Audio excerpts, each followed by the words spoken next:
I tried to shut up.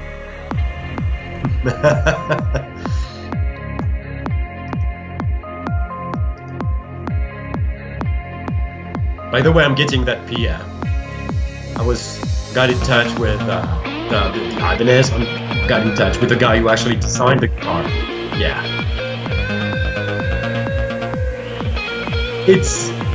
I tell you what, I'm not in love with that shape, but it's so out of this world and so bold. That's what I told Mike, who was responsible for that project.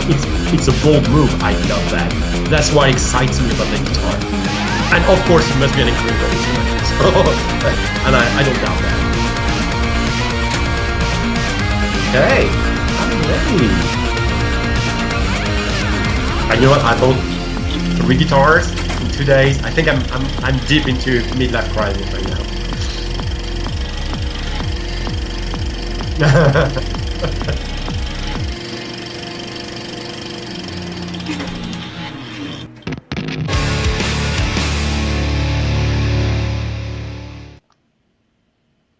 Hello. Thank you and welcome again to another live Chit Chats with Git Cats, where I try and line up a few people where I can learn some things and so can you. You can join us in the live chat, ask some questions. It's amazing who'll say yes when you ask them. So one thing that a lot of people ask me about has been load boxes and speaker IRs, because I quite often have, particularly in the solos on my demos, that it's recorded through a load box and the wall of sound plug-in. I could try and explain all this to you, but I thought I'd get somebody along who actually wrote the book on all this stuff, set the industry standard, and his name is, I'm going to get this right, Guillaume from Two Notes. So everybody say hello to Guillaume. Hey, Guillaume. Hey, Rick. Hey, everybody. Just so you know, I don't see the question. I didn't load the YouTube page, so you read the questions. That's okay. But I'm very happy. I got a little screen right here. Awesome. And I can see we've got a couple of people in there already. We've got Moritz. We've got Lauren Watson already in there. We've got a few people watching. So, Guillaume, I'm going to start with load boxes, because this is something that, you know, sometimes I talk to people and they're not real sure what the hell I'm talking about. And I thought I would ask an expert. So I'm going to start off with, can you explain to us what a load box is, please? Yeah. Well, first of all, you need to understand that a tube amp, especially a tube amp, but any amp is designed to work with a load.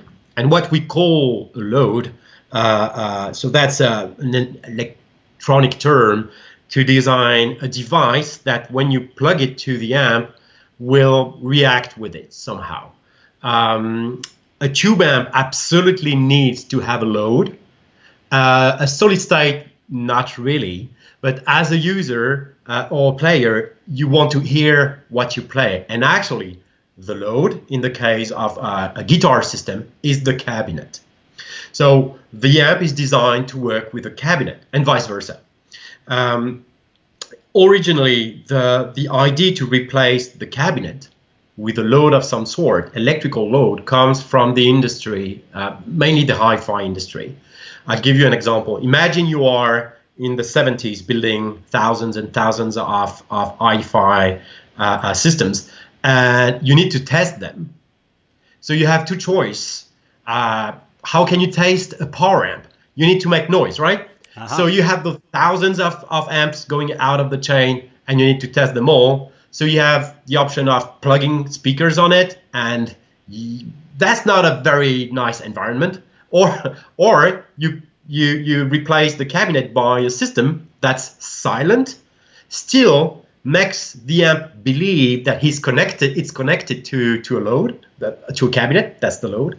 And instead of turning the power coming from the amp into movement, which is your speaker, right? Electricity, then movement, that's the speaker. We do a different transformation. We do electricity into heat. So a load box is actually the same stuff you have in your heater at home. We turn electricity into heat. So it's all about, first of all, because I said you need to plug the amp into something. A tube amp especially will fry or can get damaged pretty badly if it doesn't see a load. So you need to protect the amp, and you want to protect your ears from the noise, and that's why we designed something that's silent. So that's for the technical part. But ultimately, we use those devices when we want to play amps, tube or solid state, it doesn't matter. We want that sound. We want to be able to push the power amp to get that sound, but we can't afford to make too much noise. So that's the tone without the SPL, without the sound pressure level. I know that most guitarists love to play with a wall of 4x12. I'm the same. If I get the opportunity, and I've played live, I don't have the time anymore really to play live, but I've played live many times for many years. Give me a wall of 4x12, yes, I'm in. The thing is, I was never able to do that at home. I think I was not really able to do that on stage because I never played stadium or very big venues, so it was never an option. Or you would go into a fight with front of house, with other players, with the audience even. And to me, the idea to work on that concept of the load box, which I didn't invent, like I said, since the 70s or even 60s, we designed products like that. My participation in this is more like you could find analog load boxes with analog speaker seam. And I've never been very fond of analog speaker seam. I don't think they work very well if you're trying to replicate a miking, like a real miking. Some people love the sound of analog load boxes, and I respect that. I just don't. I come from sound recording, mic, traditional, and I cannot find my sound with analog speaker seam. For live usage, yes, they do work with a bit of EQing and in a mix. Yeah, that works. For studio work or even home studio, yeah, I just not my thing. And I believe my customers are the same way. Sure. So the load box is two things. So it's the electrical device I was talking about that makes the amp think that it's connected to a cabinet, so it doesn't fry. And it's also the speaker response.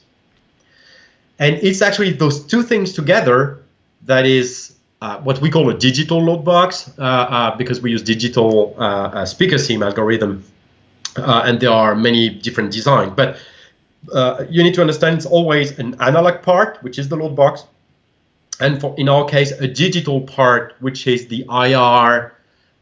So we developed a slightly different technology than IR, but let's say IR technology that takes care of how the speaker sounds, while the load box takes care of not frying the amp.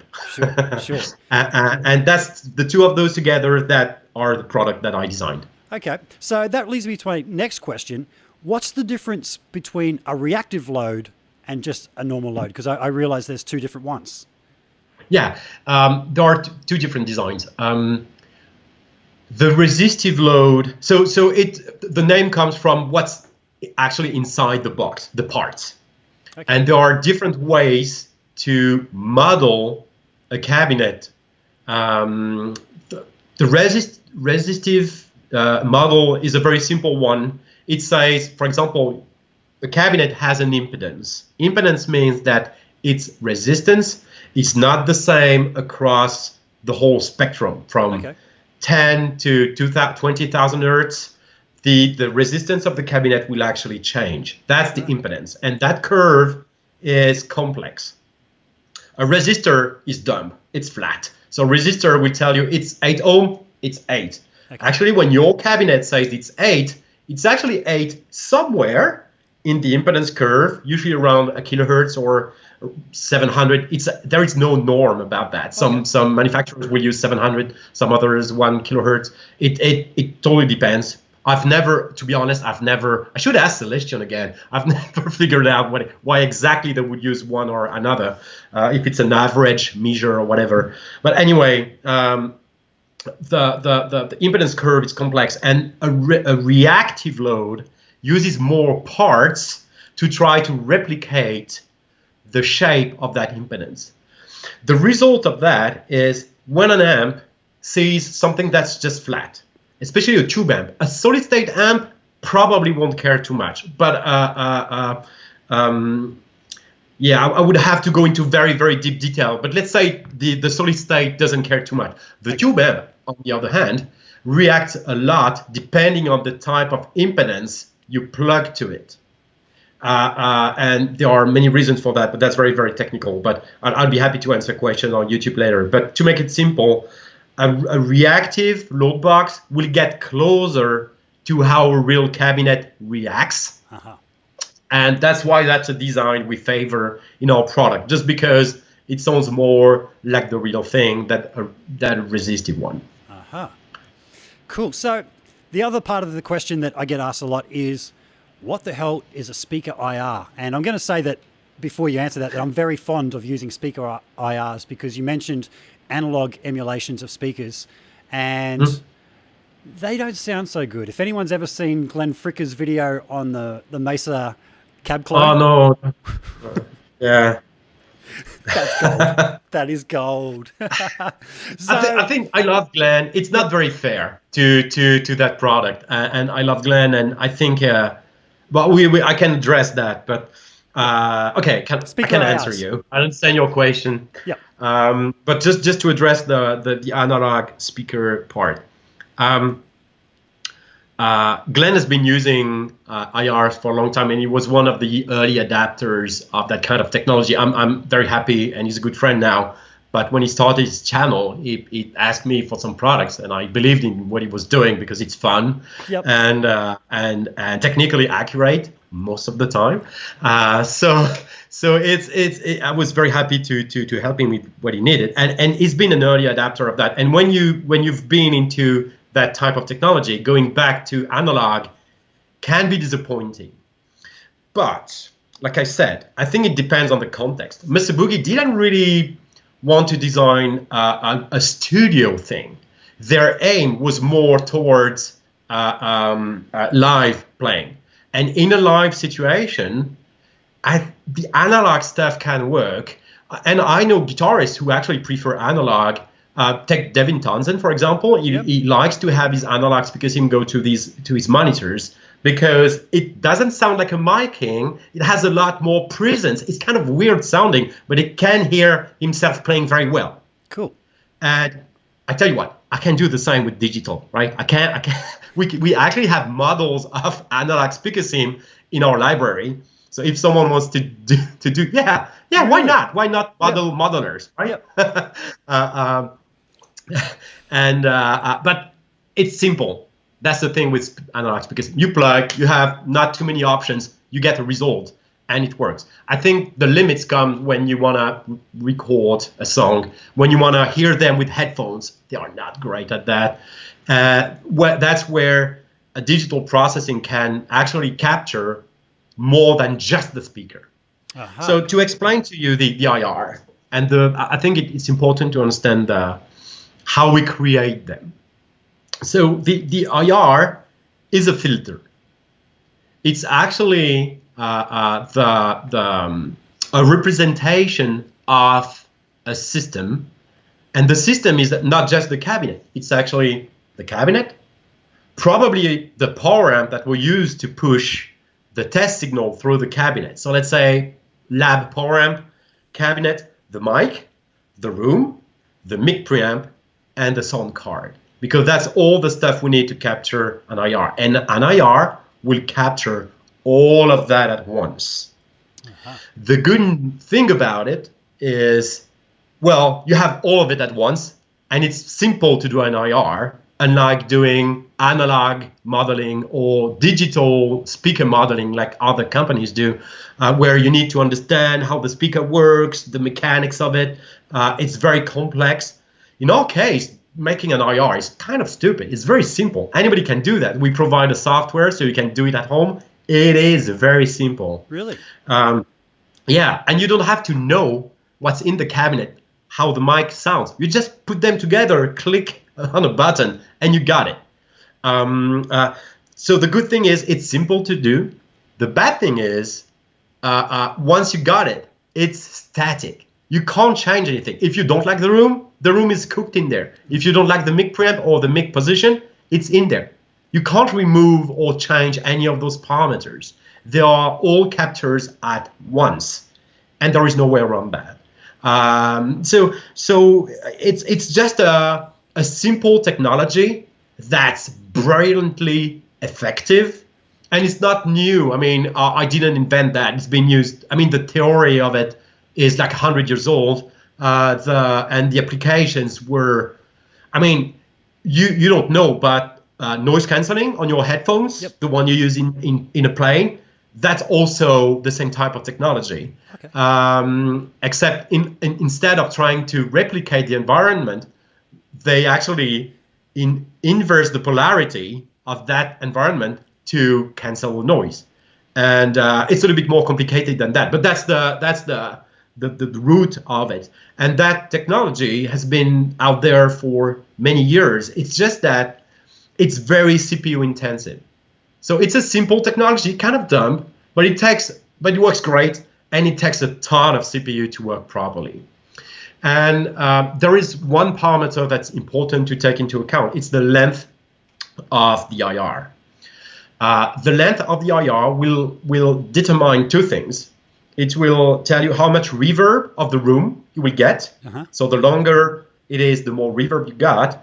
And also the longer it is, the more low you can go into the low end in terms of being accurate in replicating those frequencies. Okay. So, of course, everybody would tell me, well, let's take 10 seconds, right? So, and be done with it. Well, there is no computer on Earth right now able to compute in real time, like with 2 milliseconds, 10 seconds of IR. And so we had to make choices 10 years ago, 12 years, or 15 years ago when I started, actually, like 2005. We had to make choices to actually make them work on a DSP, a processor, dedicated processor, signal processor. We had to shorten them. And as time passes and CPU becoming more and more powerful, we are able to extend that length. Is it needed to have very long ones? There are debates about that. I think that anything starting at 20 milliseconds is good. That's our standard we've been using for years. 20 is good. It's not amazing in the low end, but to be honest, if you're a guitarist and you've ever mixed either live or in a recording, everybody knows that anything below 100 hertz needs to be cut anyway. And even probably higher than that. But when you play, some people feel there is something that's lacking. You need to have like amazing monitors or headphones to be able to hear what's going on below like 50 or 40 hertz. And right now our standard is between 40 and 200, depending on the product. And 200 is very good. I think anything over that is just room reverb. You may or may not want the room reverb. It's a matter of taste. We took a different approach. I don't like too much the room reverb because, like I said, I can't remove it, right? Yeah. It's there. Mm-hmm. So the only way to remove it is to actually shorten the IR. I'd rather use a reverb that I can tweak on top of the IR rather than having it cooked in the IR. But to be honest, it's a matter of taste. It's a matter of how you want to manage your CPU load.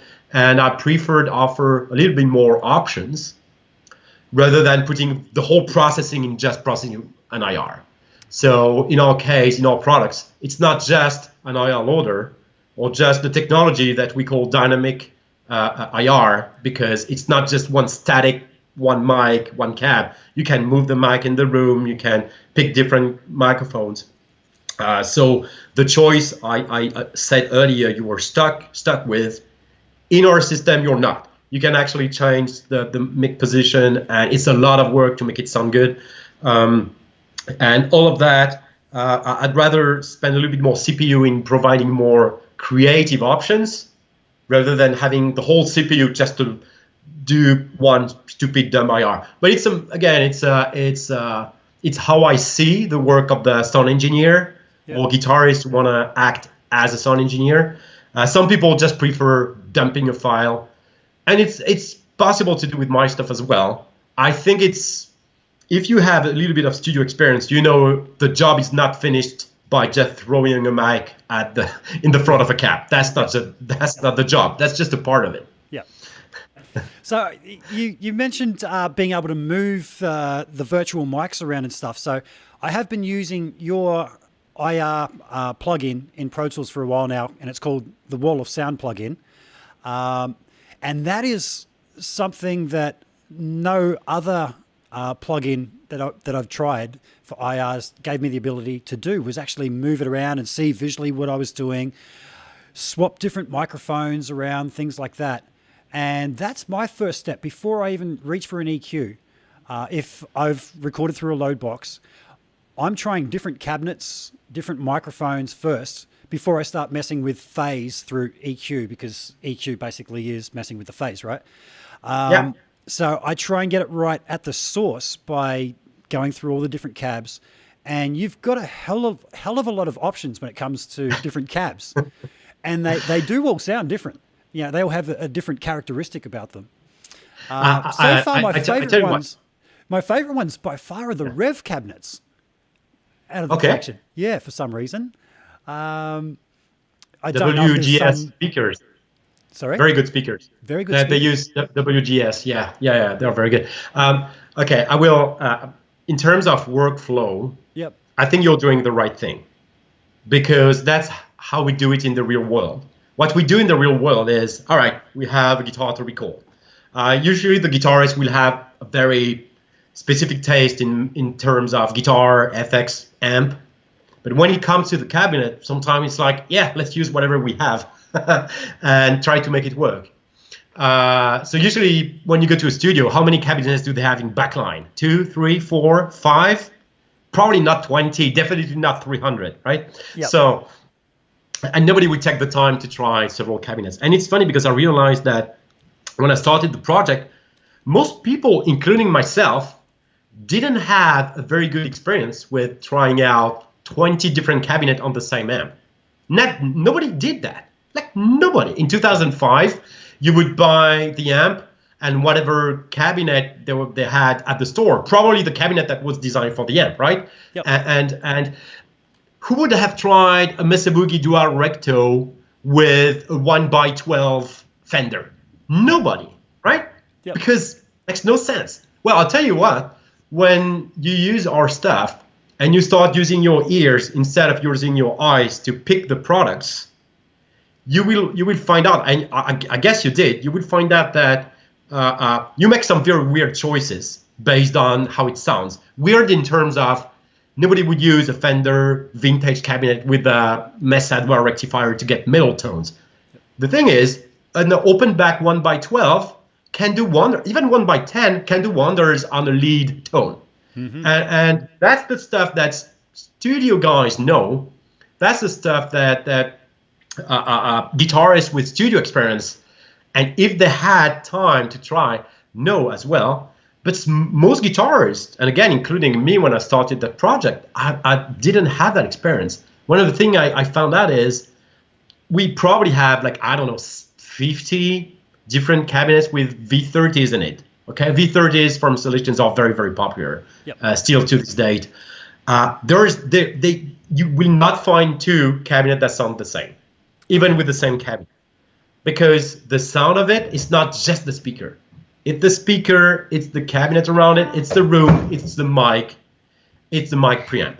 Yep. If you take all those things separately, you just don't really understand how the whole thing works.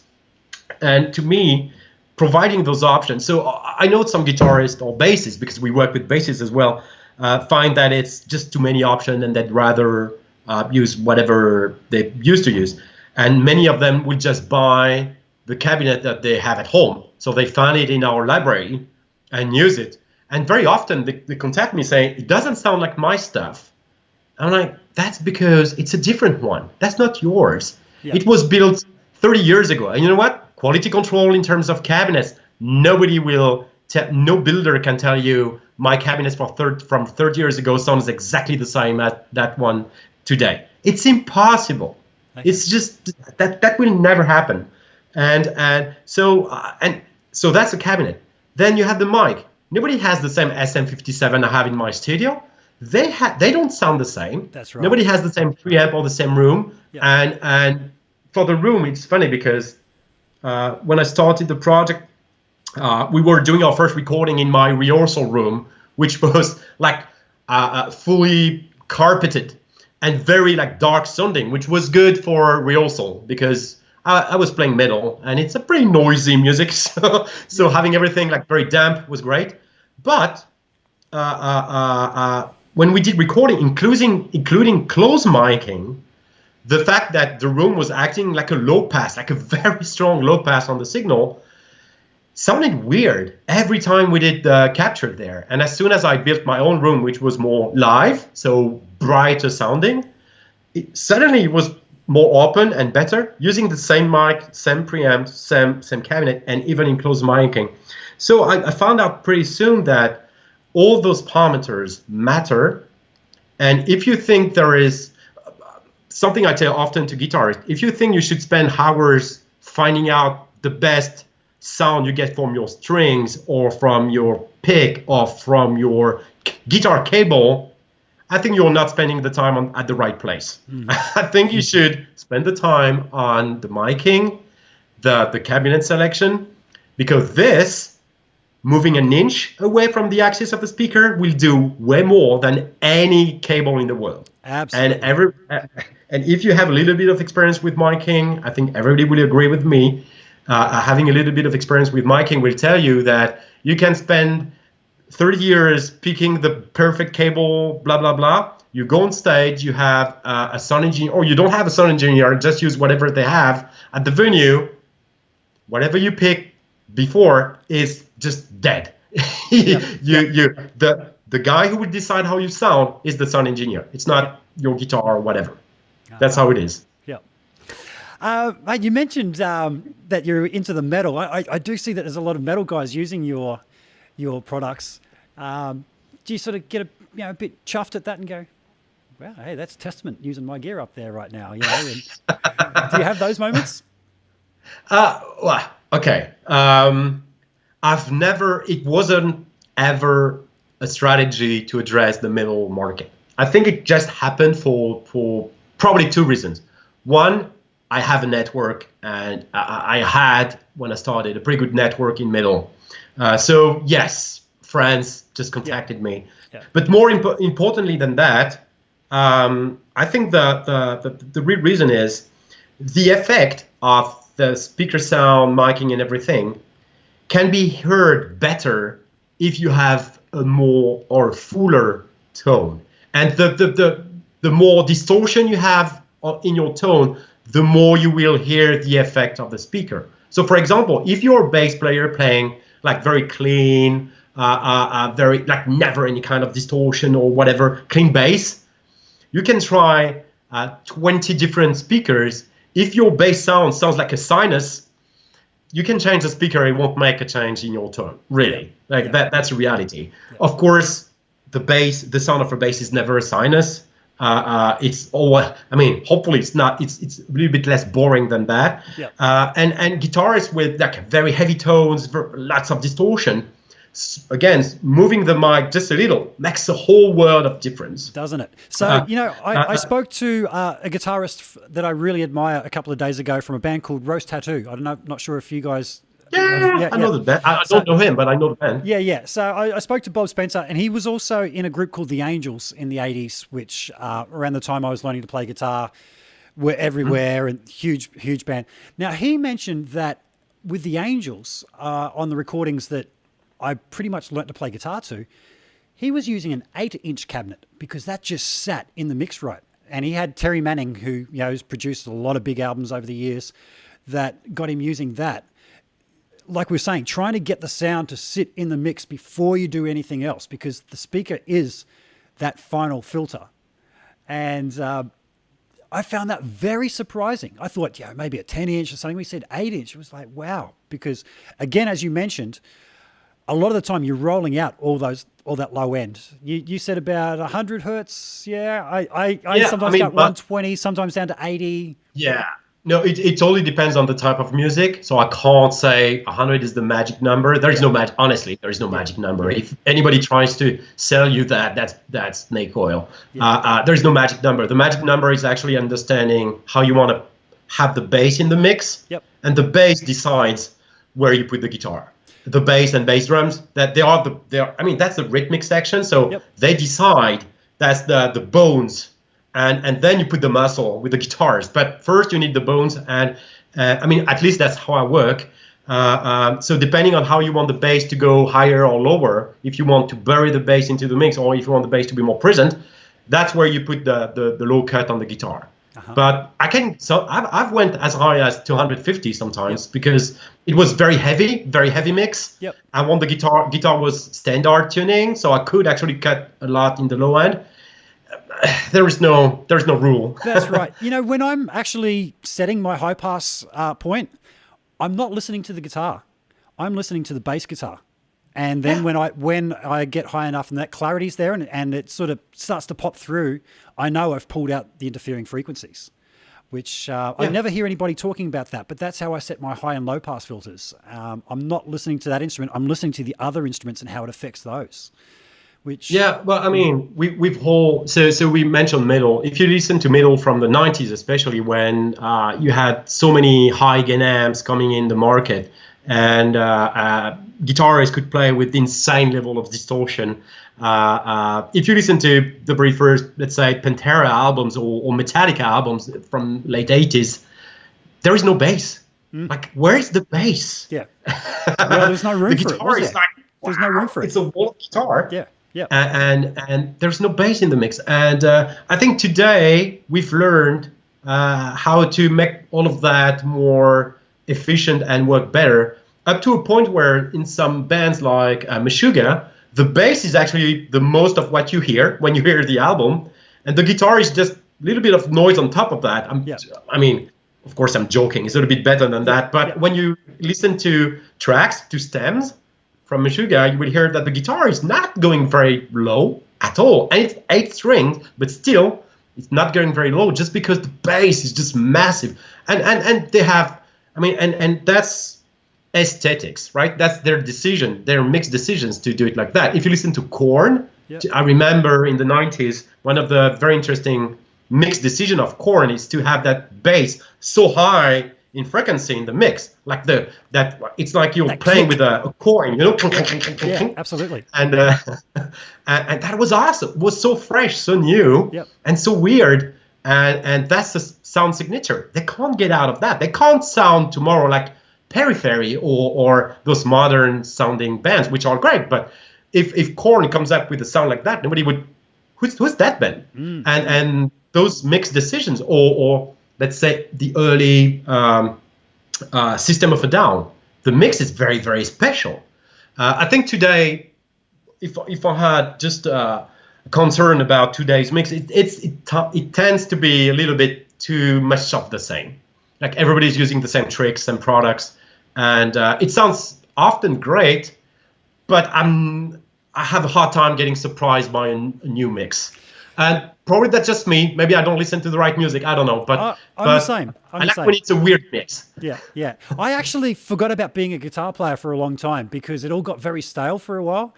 And I know maybe mid to late 90s and everyone started going, Sepultura, Deftones. I was listening to electronic music because that was pulling my ear towards it more. And I learned a lot. A lot of the music around that time that was heavy was too nice. There was a formula, and it was no danger. I was listening to like Aphex Twin. Holy hell, that Come to Daddy. Is there anything more abrasive than that? That's scary, that sound. It made the others sort of sound nice. And I went back and I revisited that music a few years later. But there is a lot of influence, on the electronic movement, especially the let's say the hardcore underground movement from the late 90s or mid to late 90s. A lot of those guys were listening to metal, a lot of them. And especially hardcore electronic music. The first guys doing it were from the Netherlands and France a lot as well. were actually using guitar amps to run their electronic sounds through them to get that kind of very warm distortion they couldn't get from their electronic devices. And I know for a fact that a lot of the hardcore movement comes from actually guys who listen to metal and just wanted to have a different approach of electronic music. And there is no, I think there is, to me, the good musicians listen to a lot of stuff. If you get stuck in a style, you can't evolve, you can't bring in anything new, and you need to probably step out of what you usually listen to get fresh ideas. And it's the mix of that creates new music. I'm probably kicking an open door right now, but I really believe in that. And when people ask me what I'm listening to, you were saying I played metal for many years. Today, I don't listen to a lot of metal. I listen to what my friends and customers send me, of course. But I like the weird stuff, like weird prog, crossover, electronic metal, genty, whatever.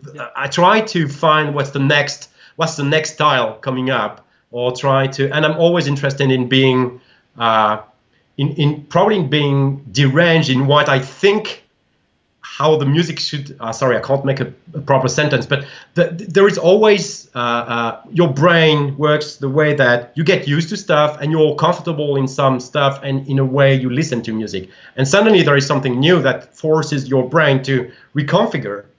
And I think it's important to listen to new stuff, so you keep practicing this, and that's a way to stay open to new style of music. I'm always a little bit sad when people tell me, well, there was nothing new happening since Led Zeppelin. I'm like, really? I mean, where were you the past 40 years? I mean, and every day I hear people saying, yeah, there's nothing good coming over in metal or electronic music, whatever. It's all of the same. It is a little bit, but you have to actually be proactive and to scout for new stuff and try to stay open and try to keep your ears alert and open to new stuff. And I'm lucky to work with a ton of artists, and some of them are very, very innovative artists. And that's the guy I usually communicate the most with, because I try to understand what they want to say. I usually don't. I'm like, what's that? What are you trying to say? And it needs work to get to their music. And that's, I like weird stuff. I think I could sum it up like that. I got to say, the freshest artist that I've heard it's getting on a bit now, and a lot of my guitar player friends are going to kill me for saying this, but Skrillex, when he came along, and Noisia was another group. I'm not sure if you're aware of them. They're from you know Noisia. They're very similar. And when you talk about running synthesizers through amplifiers and stuff, it just adds that grain. There's just there's a grain about it that just can't be replicated, I think, by modeling technology when it comes to preamps and things.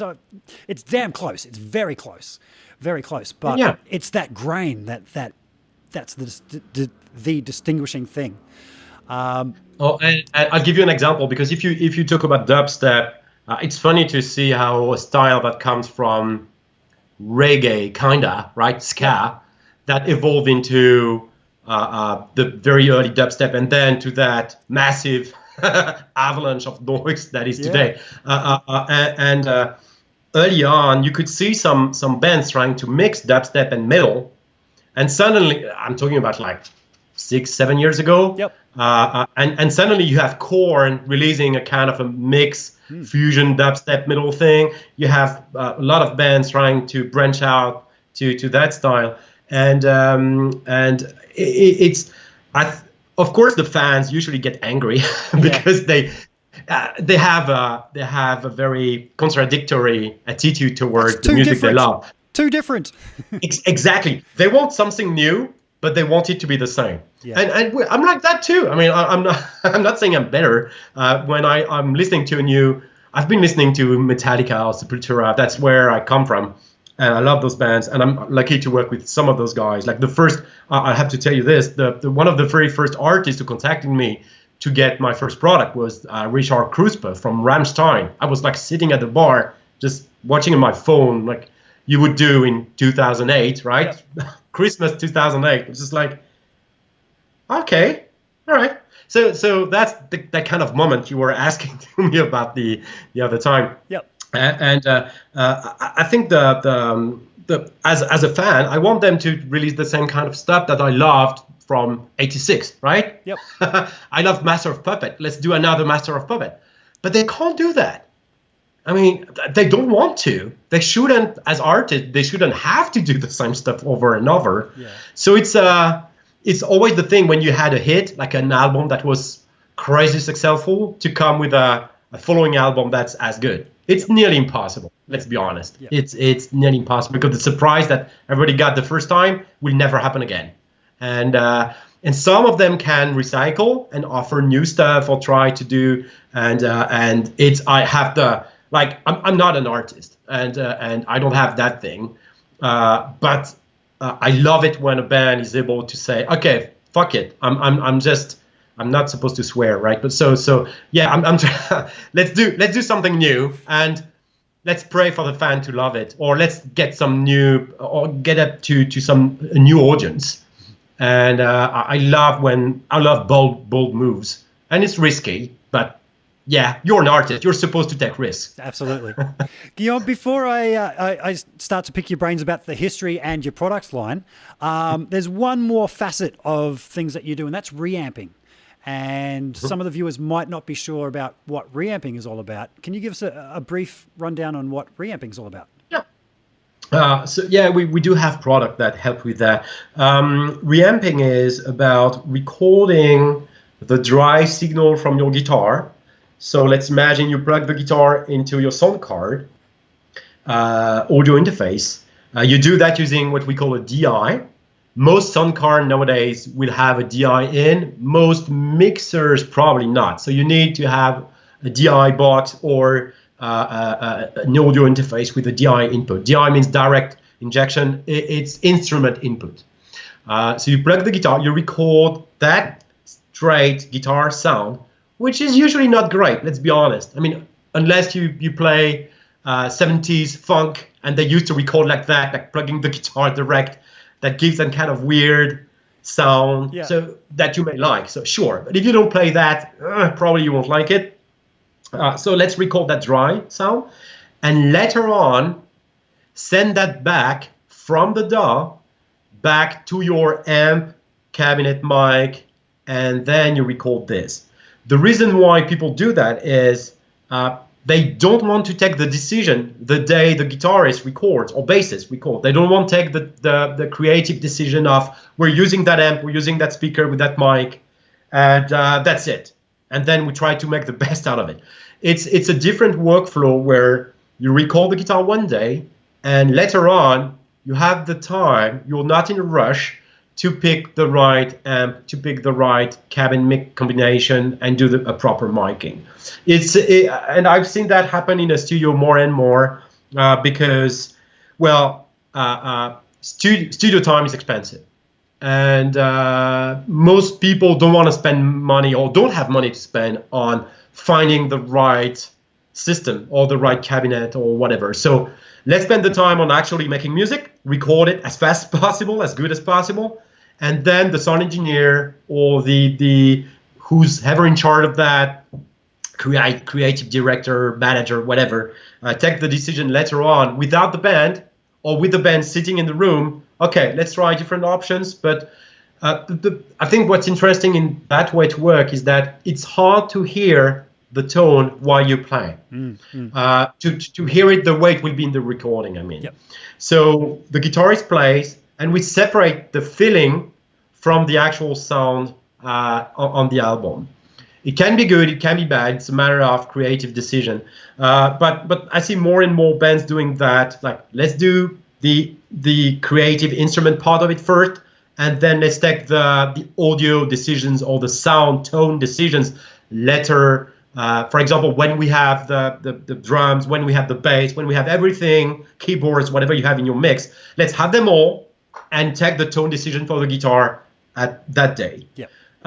It's just a different way to work. And we have a product called Torpedo Reload that lets you record the DI and at the same time get the DI back into your amp and cabinet and do either a silent miking with our plugin or a regular miking with the reload acting as an attenuator. So you can have the sound level you want to do your miking. You can capture a dry signal from the amp and use our plugin, What of Sound.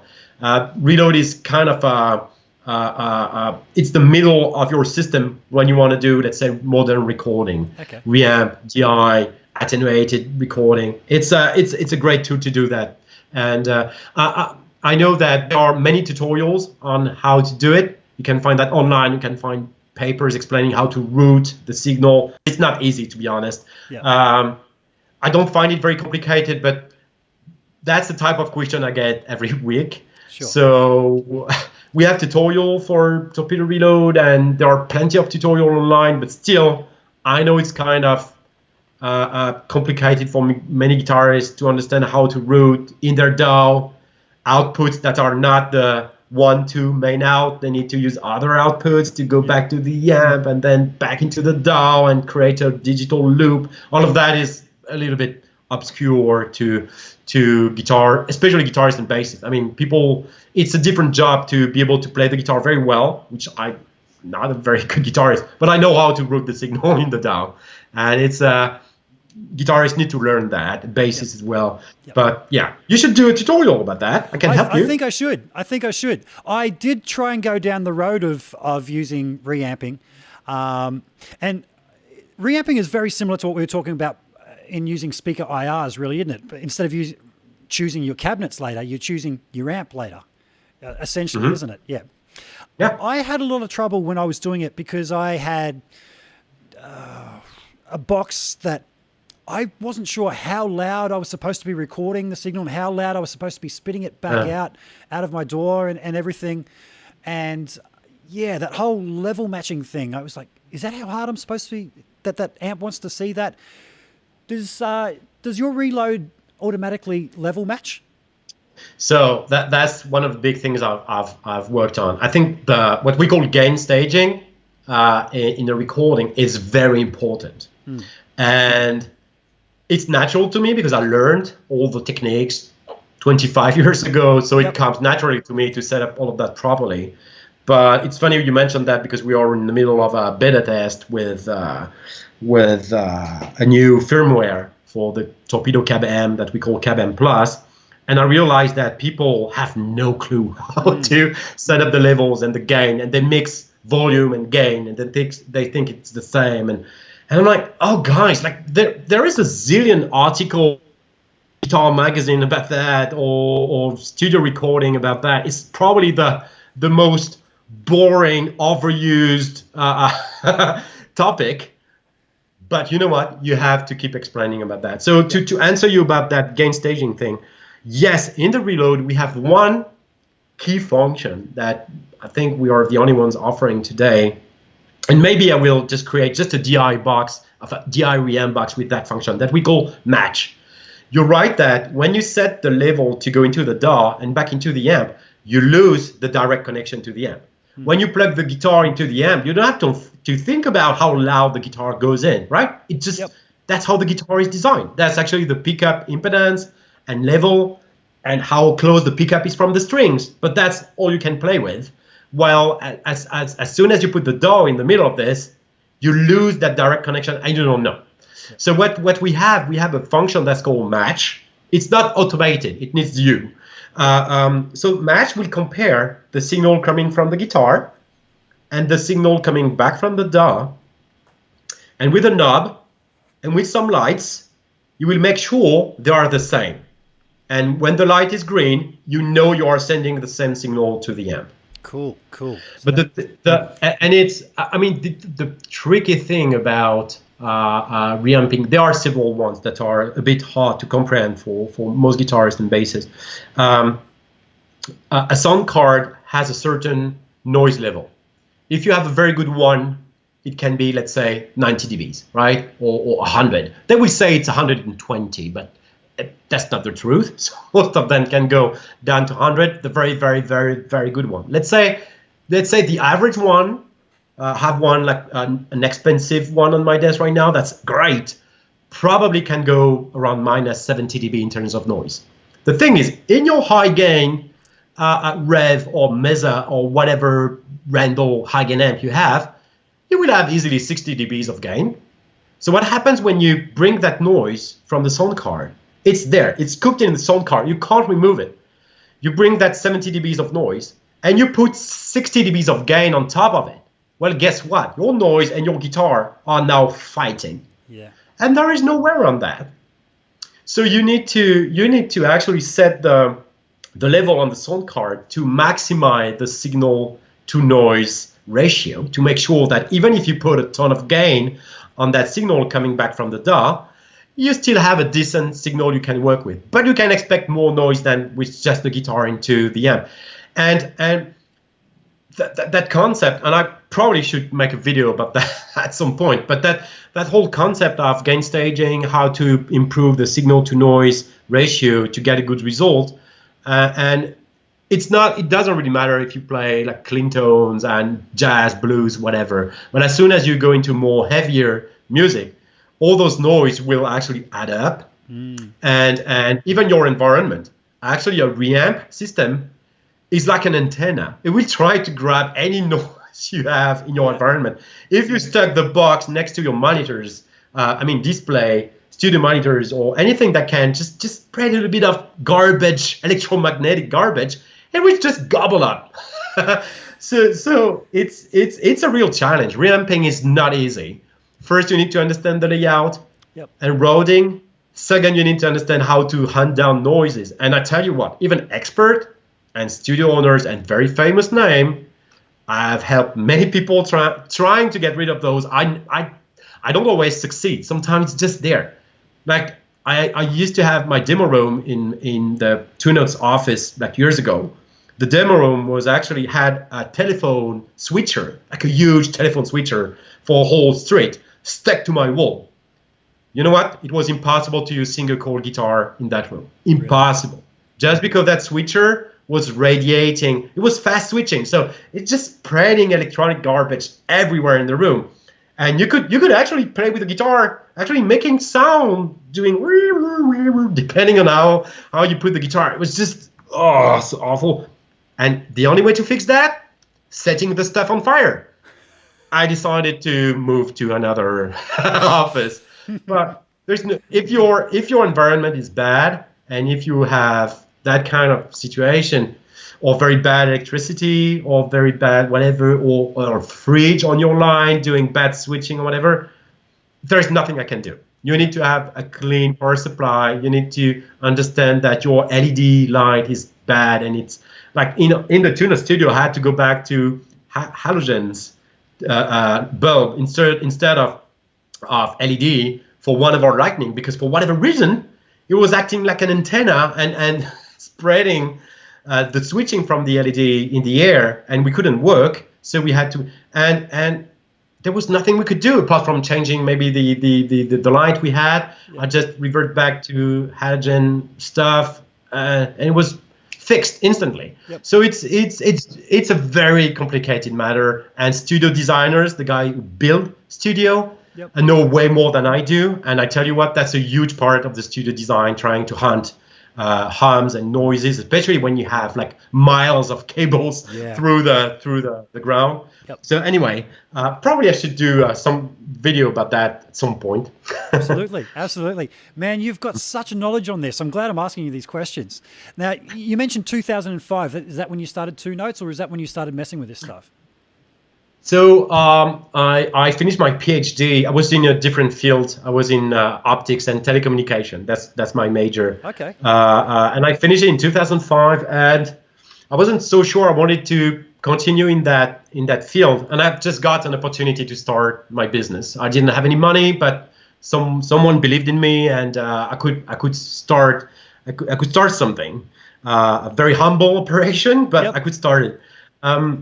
And yes, I started like 2005, 2006. We had the first running prototype, and it took us 2 years or more than actually nearly 3 years to have a proper industrial product that we could sell. It took us a lot of time because I was learning as I was doing it. I'm not from that industry. I don't have a daddy who's in that industry. So, and I had no industry mentor or whatever to help me go through that process. So I was just dumb and young, and I believed that I could do it by myself, which I did with a lot of blood and tears, and spending a lot of money I didn't have.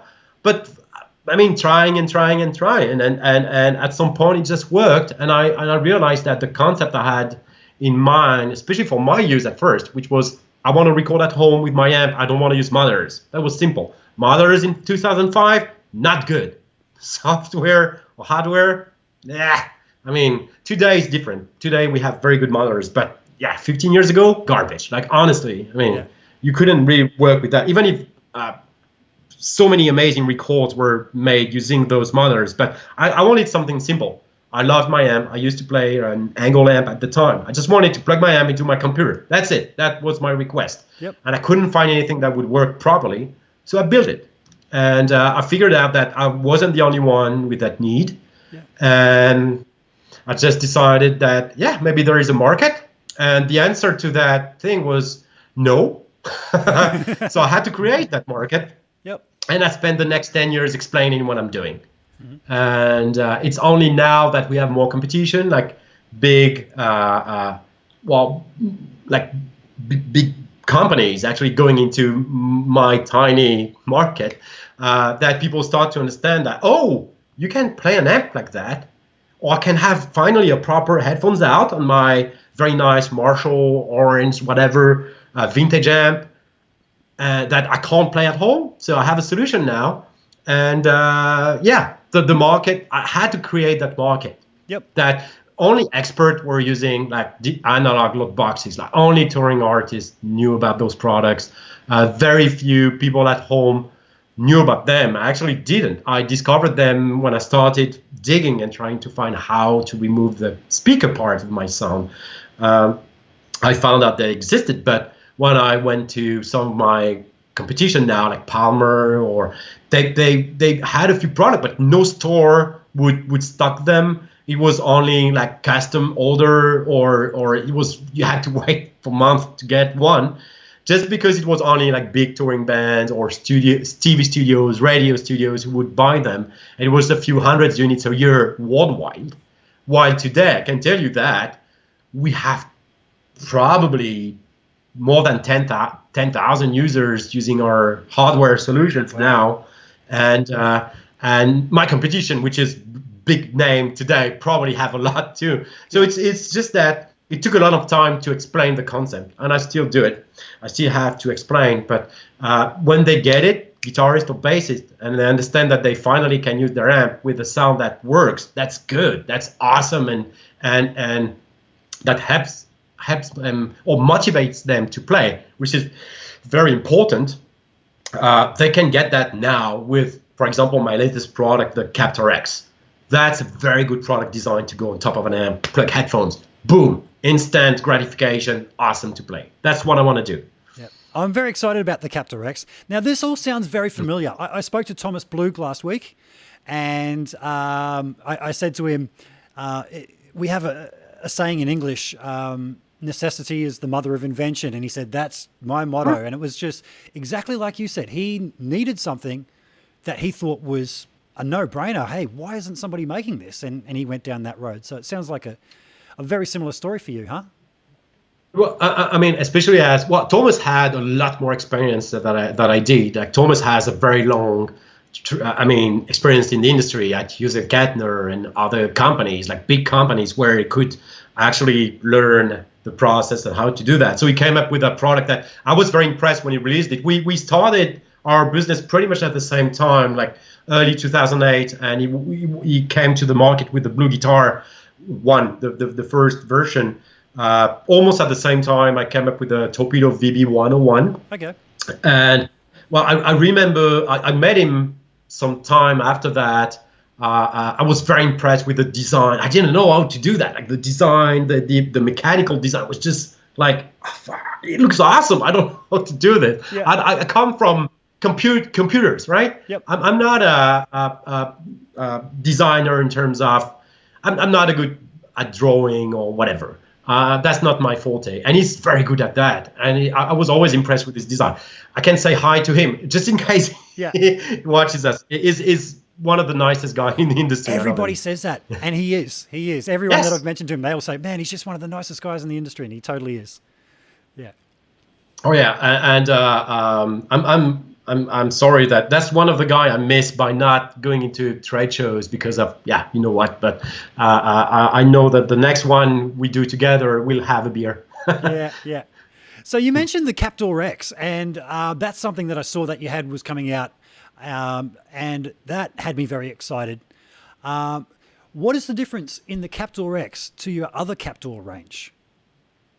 Okay, so we released the Captor, what we call the analog Captor, the black Captor, 2 years ago, or nearly 3 years ago now.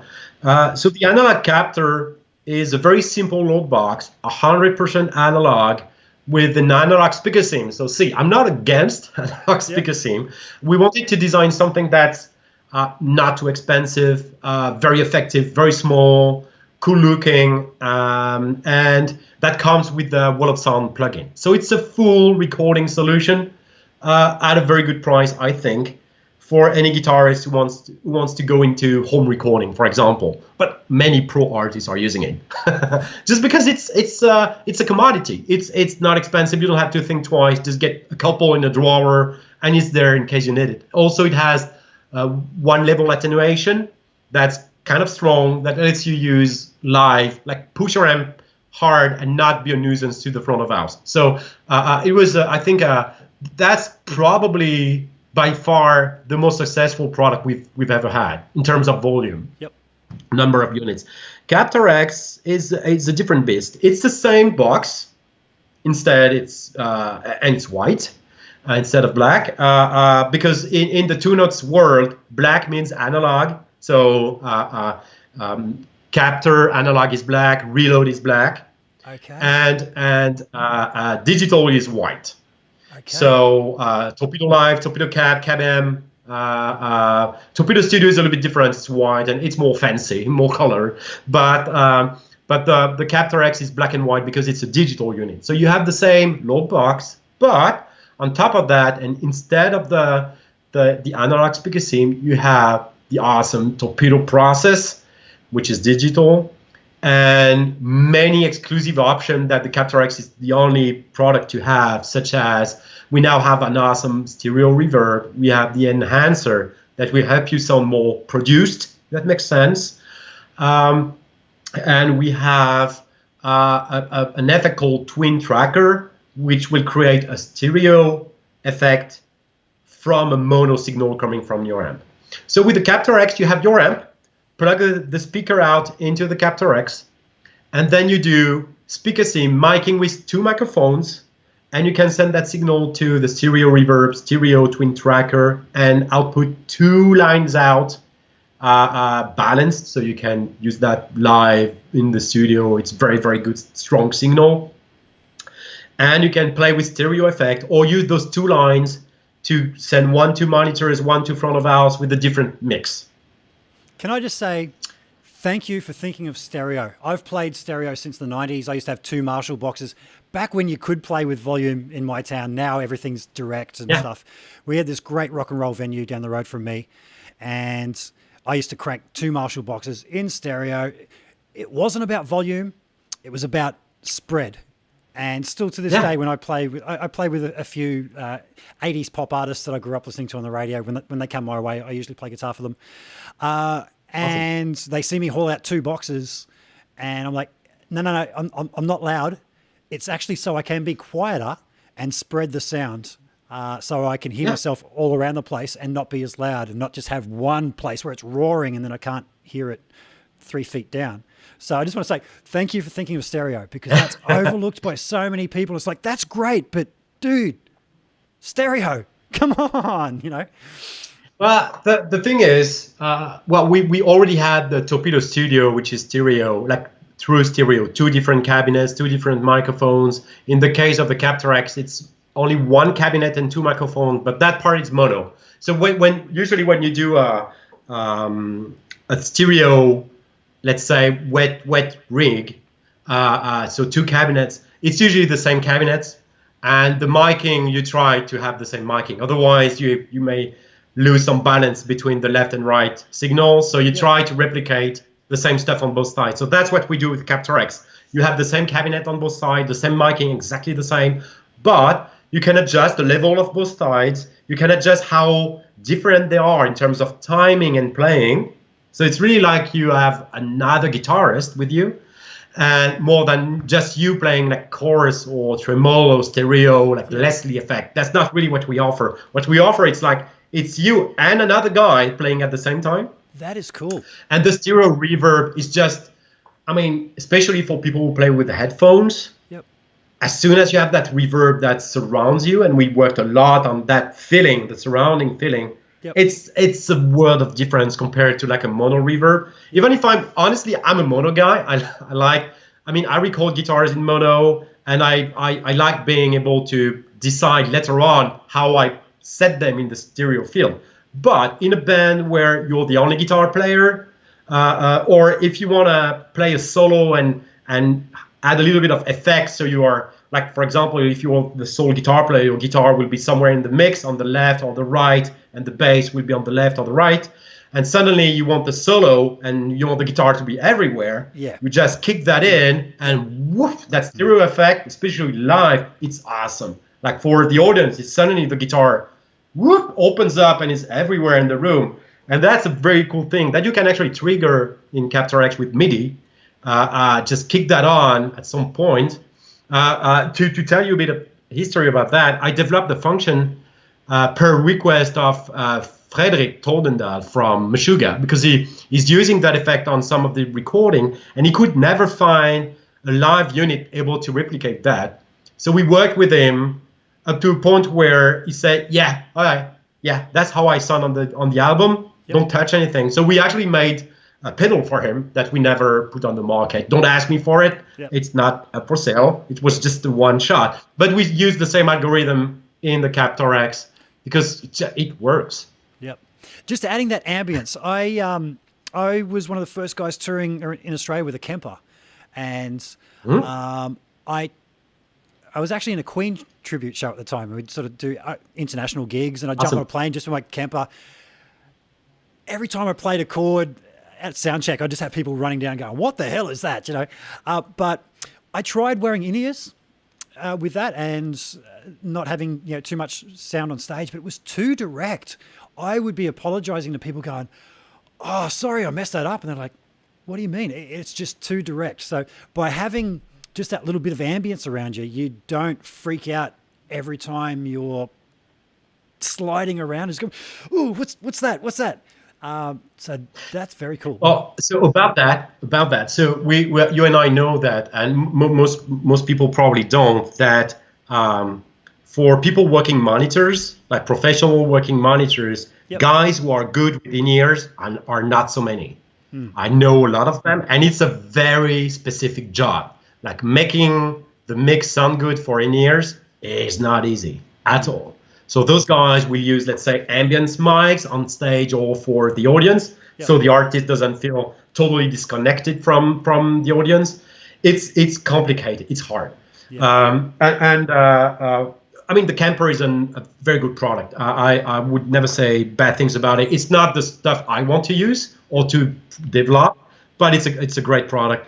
We do it a little bit differently. And with Captor X, there is one thing that will give you exactly what you say. Yeah. The fact that you can have the two lines work differently. So you will have the same cabinet mic, so the core tone will be the same, but you can have a different dry-wet level on the reverb. So for example, if you need a little bit more reverb on your monitors to be more, let's say, it's easier to play with a bit more reverb. Yep. But the front of house doesn't want it because you want to take the decision in the mix of how much reverb you have. Yep. That way you can choose what you have in your monitors, and also you can choose the global EQ on the signal. So, and it's a parametric EQ, so you can change the tone a lot. And I was talking about artists who like to have analog speaker sim, because let's say in the upper high ends, anything above 8 to 10K, analog speaker sim have a hard time doing the very deep cut you have in the real cabinets. It's technical, but just assume it's hard to do with analog. So the analog stuff would just do like a very nice low cut, very smooth, which means a ton more high frequency. With the parametric EQ, you can bring those frequencies up for monitors if you want to hear you better without having to push the level. Okay.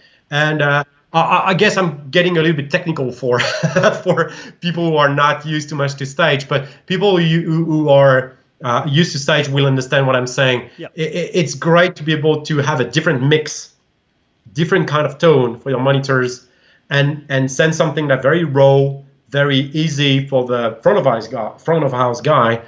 But for you have a little bit of control of what's sent to your monitors. Mm-hmm. Not every band has one monitor engineer, one front of house engineer, maybe a guy on stage to help set up stuff. I mean, we talk about like big touring bands. When you're up to that. Most people will have to do everything by themselves, probably handle the monitors from their Behringer X32 rack, whatever, to yep. Everybody has his own monitor. So we just wanted to help you with that and do the settings in your box instead of doing it in the mixer and everything. It's just, I think, a very interesting way to work.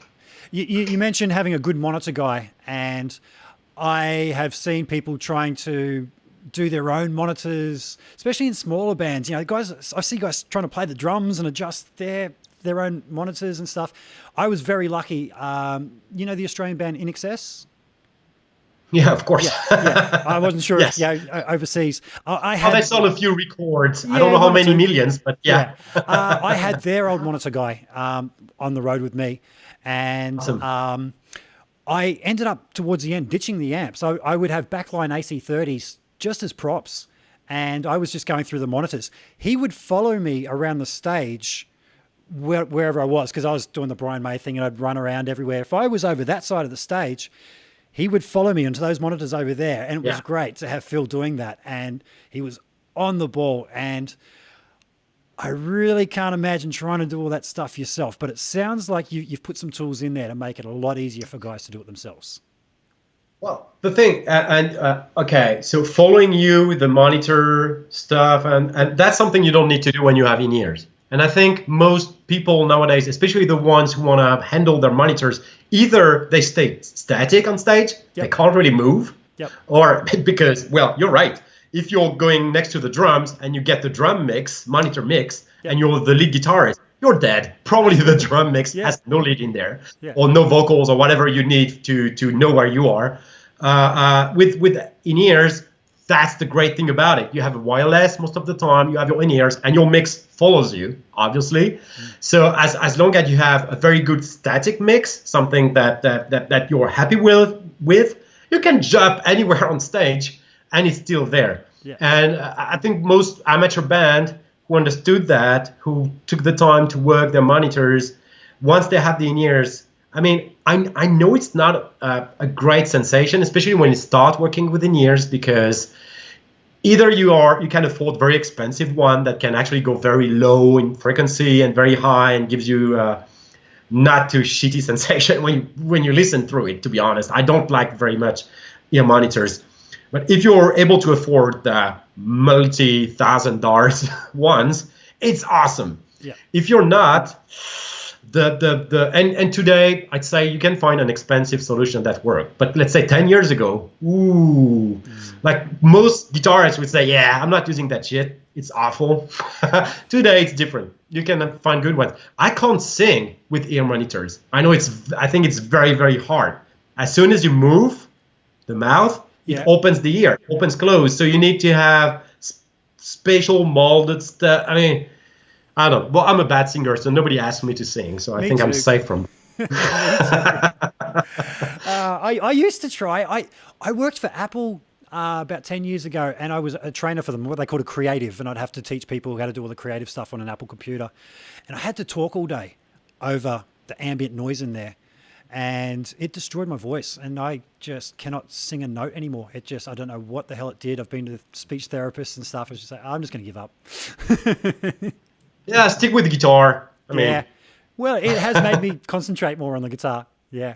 Now, one thing, you may have mentioned it as I was checking out the comments there. I saw it drift now and then, but I don't think you mentioned that the new Captor X iOS control. So you can actually choose everything from an iOS device. Am I right? So it's not just iOS. Let me show you. So it's actually any mobile device, Android, iOS tablet, Android tablet. So the full thing. You can control the unit with your phone. I'll show you the interface. I don't know if I have the. Let's see, because I have the CabM next to me. We are working on a new update, so it's there. So I'm using also the.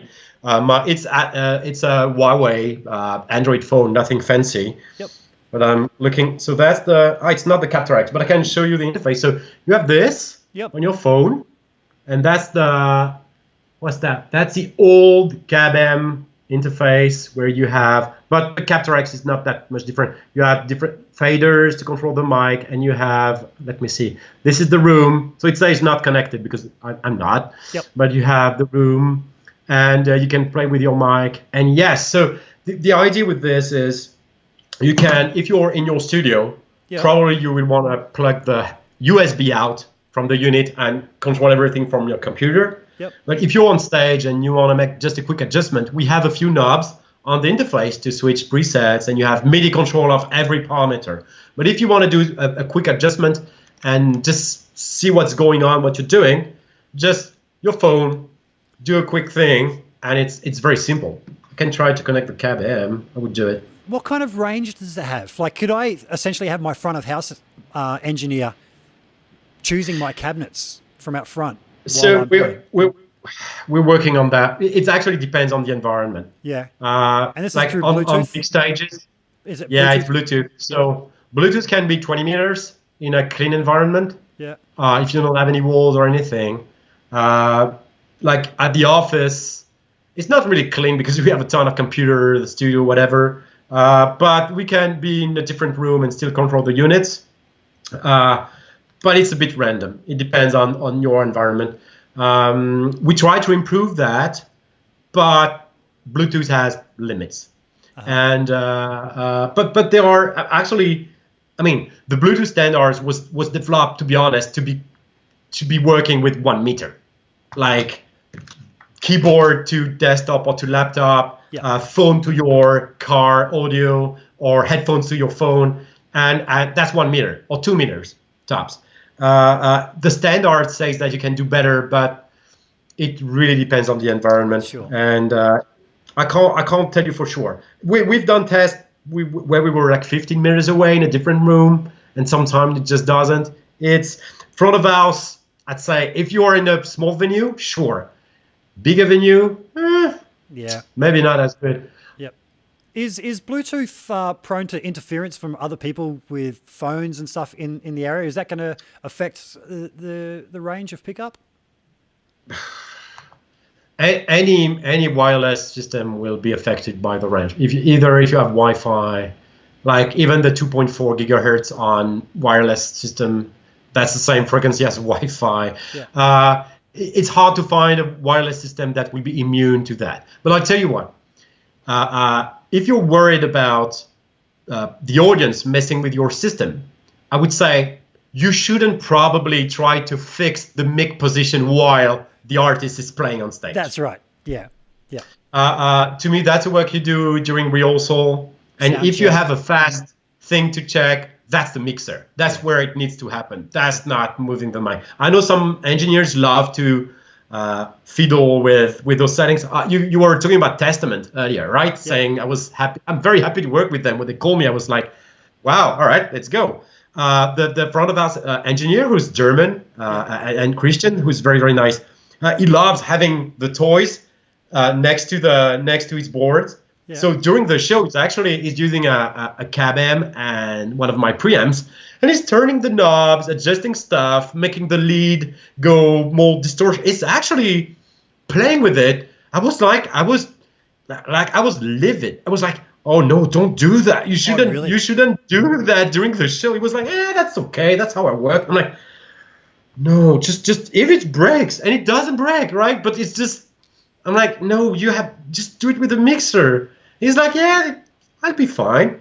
And it's just, I mean, whatever works. But that's not how I work. I'm too stressed. The mixer, if you need to do EQ, gain setting, whatever, you do that in the mixer. If you did something bad during rehearsal, yeah, you can try to fix it. But I mean, it's not like a real mic that the bassist can just drop by by shooting it on stage and someone needs to run and put it back. That doesn't happen with a torpedo. It's set, it's there, it works, doesn't break. Nobody can kill it. Instead, you can unplug, or sure, you can cut the wire. Usually it doesn't happen. so it's more reliable than a usual mic system. So yeah, so I'd say do that during rehearsal, do that from stage. That would be my advice. Okay. Now you mentioned like the doubling effect. I forget what you called it. That's built into the new one. Twin tracker. Twin tracker. Now that's something that really interests me because I'm one for double tracking guitars, and just having slight deviances running in stereo like that will clear out the middle of the signal, which is where I kind of want bass, drums, vocal, and sort of push me out to the sides. Are you creating deviances in pitch and timing in there, or is it just pitch to double it, or is it something completely different? It's a bit of both. Well, when you wanna, so what we're trying to do is to replicate another guitar player. Yeah. So because we have just one signal coming in, the only way to replicate another guitar player is to create chaos. So the difference between you and me, if we play together, is we'll have a different timing, we will have a different tone, and probably I will not bend the note the same way. We won't have the same string. So yep. I will be slightly out of tune differently from you being slightly out of tune, right? That's how it works. Like if you look at a symphonic orchestra, nobody's on tune. Like everybody's just around the same note, but nobody's exactly the same. And that's what's actually create that very nice chorusy, big effect. Yeah, and this is the problem with auto-tune. This is the problem with auto-tune. Everything is so precise. No, if things aren't tuned, you know, there's somebody there, there's somebody at this pitch, there's someone there, and what is correct becomes much thicker. Yeah. Yeah. Yeah. And so you need that, and the fact that the timing differs is also what will create that stereo effect. So let's say most mono to stereo effects are time based. Let's say the simplest you can do is just add a delay on the other track. Let's say you're on track left and you add a delay on track right, and suddenly, boom, you will hear that stereo effect. Problem with that, there are several problems, but the main problem with that is that it will mess with how the different notes will be spread over the stereo field. You will hear the low end at some place and the high end at some other place, and it will be a little bit messy. And it's very bad. It's not very much mono compatible. Yeah. It will phase. It will create a comb filter, which is not amazing. So what we do is we create chaos in both little bit of pitch and a little bit of time thing. So it's not always the same delay, always the same pitch. It just changes over time. I can't say too much about that, but it just changes. So we try to create chaos so the other guitarist is never doing the same as you, and it's always changing over time. Like the other guitarist is, sometimes it can be behind you, sometimes it can be ahead of you, is never with you 100%. That's gold. And that's how we do it. Because having experimented with just fixed delay times, you know, like maybe 30 milliseconds or something, the ear, the one that it picks up first, is perceived as louder. That's something that people don't realize. So if you were just try and do, you know, just with a static delay, 30 to however long you want to try and spread that, whatever's first, you can look at the meters, they're dead exactly the same, but whatever your ear picks up, and that's just one of those laws of acoustic science. It's because your brain works with phase difference between sounds, right? That's our perception of space comes from phase.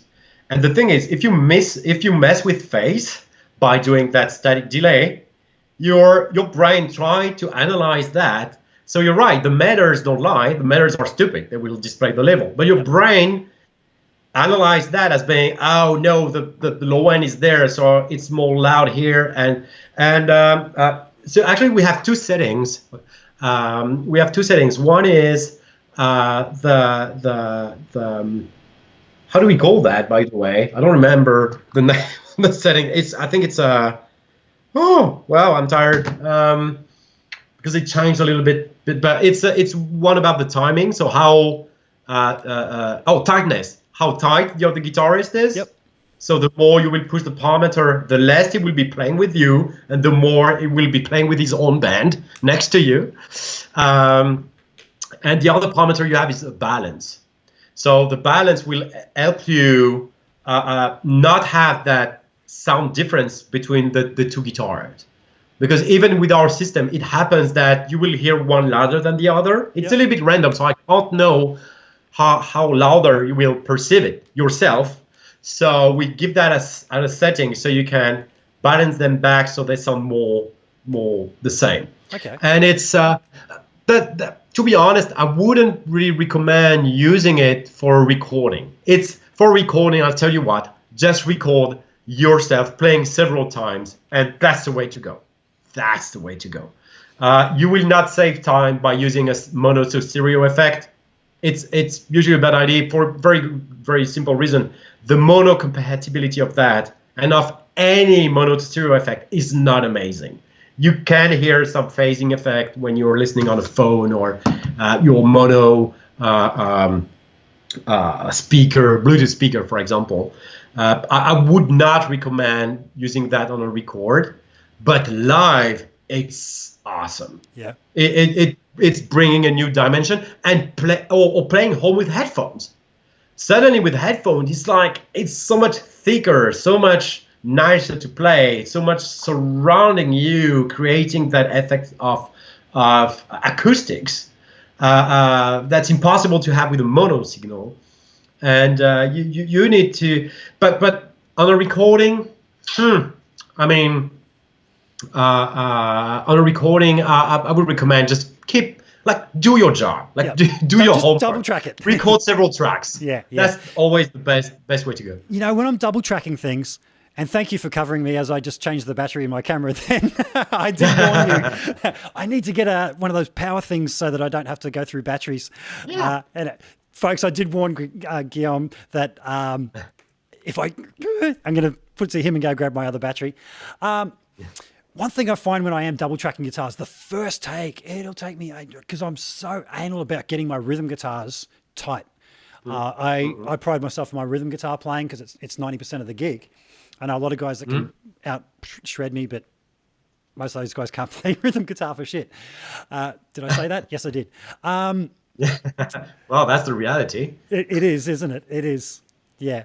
But that first take will take me a lot longer. When I go to do that double, it's usually one or two passes because the other one's there and it kind of blends and it hides little discrepancies as well in your playing. But I'm so used to that sound that I'm really looking forward to trying it. And I'd like to say a word about what you were saying.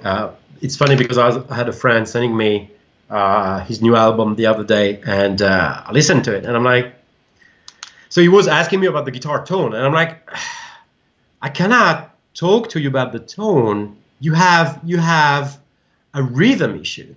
Yeah. The problem you have is not your sound. The problem you have in that mix is the fact that you recorded 10 tracks of guitar on the left, 10 tracks on the right, and you're not good enough to do that. Yeah. Just do 2 perfect per side and try to be as good as you can on the time. And if you want to, you can play above or behind the time. I mean, if you're a very good player, you know what I'm talking about. You can play around the time. But if you do multi-tracking, you need to remember what you were doing the time before, because your effect is lost if you're multi-track. And you know what? Guitarists love technique. I mean, many guitarists try to be as fast as possible and kind of stuff. That's not really my stuff. I admire fast guitarists and guys who are very technical. I admire them. That's just not my thing. To me, the magic happens when you have a good rhythm guitar, a good bassist, and a good drummer bringing the bone and the meat. So a lead guy can actually build on that. But if the best bands, I mean, look at the Rolling Stones. There is nothing technical about it. But if you want to be that precise, and if you want to make that music swing, you need to understand timing. And it's hard to do properly on 10 tracks per side. Honestly, it's impossible. Absolutely. So when you do so you never want to be exact. I mean, you want to be perfect, because that's what you can do by taking the track, copy paste it. Yeah. And that's the thing that many people, I mean, I don't know how many times I've seen that on forums. People saying, yeah, so I copy paste the same track 2 times and I change the tone. Just and I'm play like, it. Play it. Yeah, that won't work. Yeah. You will not get anywhere close to the recording you love if you try to do that. Those guys were in the studio doing 10,000 takes to find the good ones that work together, that bring the tone further. But changing the EQ and copy paste and adding delay, that will never work. Never had, never will. You need to practice. You need to practice your time precision, your placement on the track. And if you don't do that, if you never play with a metronome, if you never practice with a very good drummer, you will never know what I'm talking about. And it's a ton of work. It is. And I've said that to so many guitarists. Usually it's guitarists who come to my studio. I work with many bands, usually small bands, like amateur bands. And they're like the bass player understand that, the drummer obviously understand that, but the guitarist wants to put so many shit in there. I'm like, just focus. You need to work with those guys, all right? Yep. So try to just play something simple that's grooving, and even if it's metal, I mean, I don't care. It's not depending on the style. If you can groove playing death metal, you can play very good death metal. Yep. And the best bands, if playing death metal, like Death, the band, or some of the guys, there's so much groove happening, which is a little bit hidden under tons of distortion and effects and stuff, but it's there.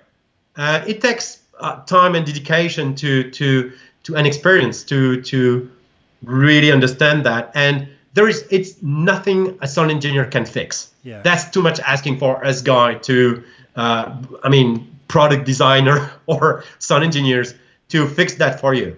That's practice, time, blood, sweat, and tears.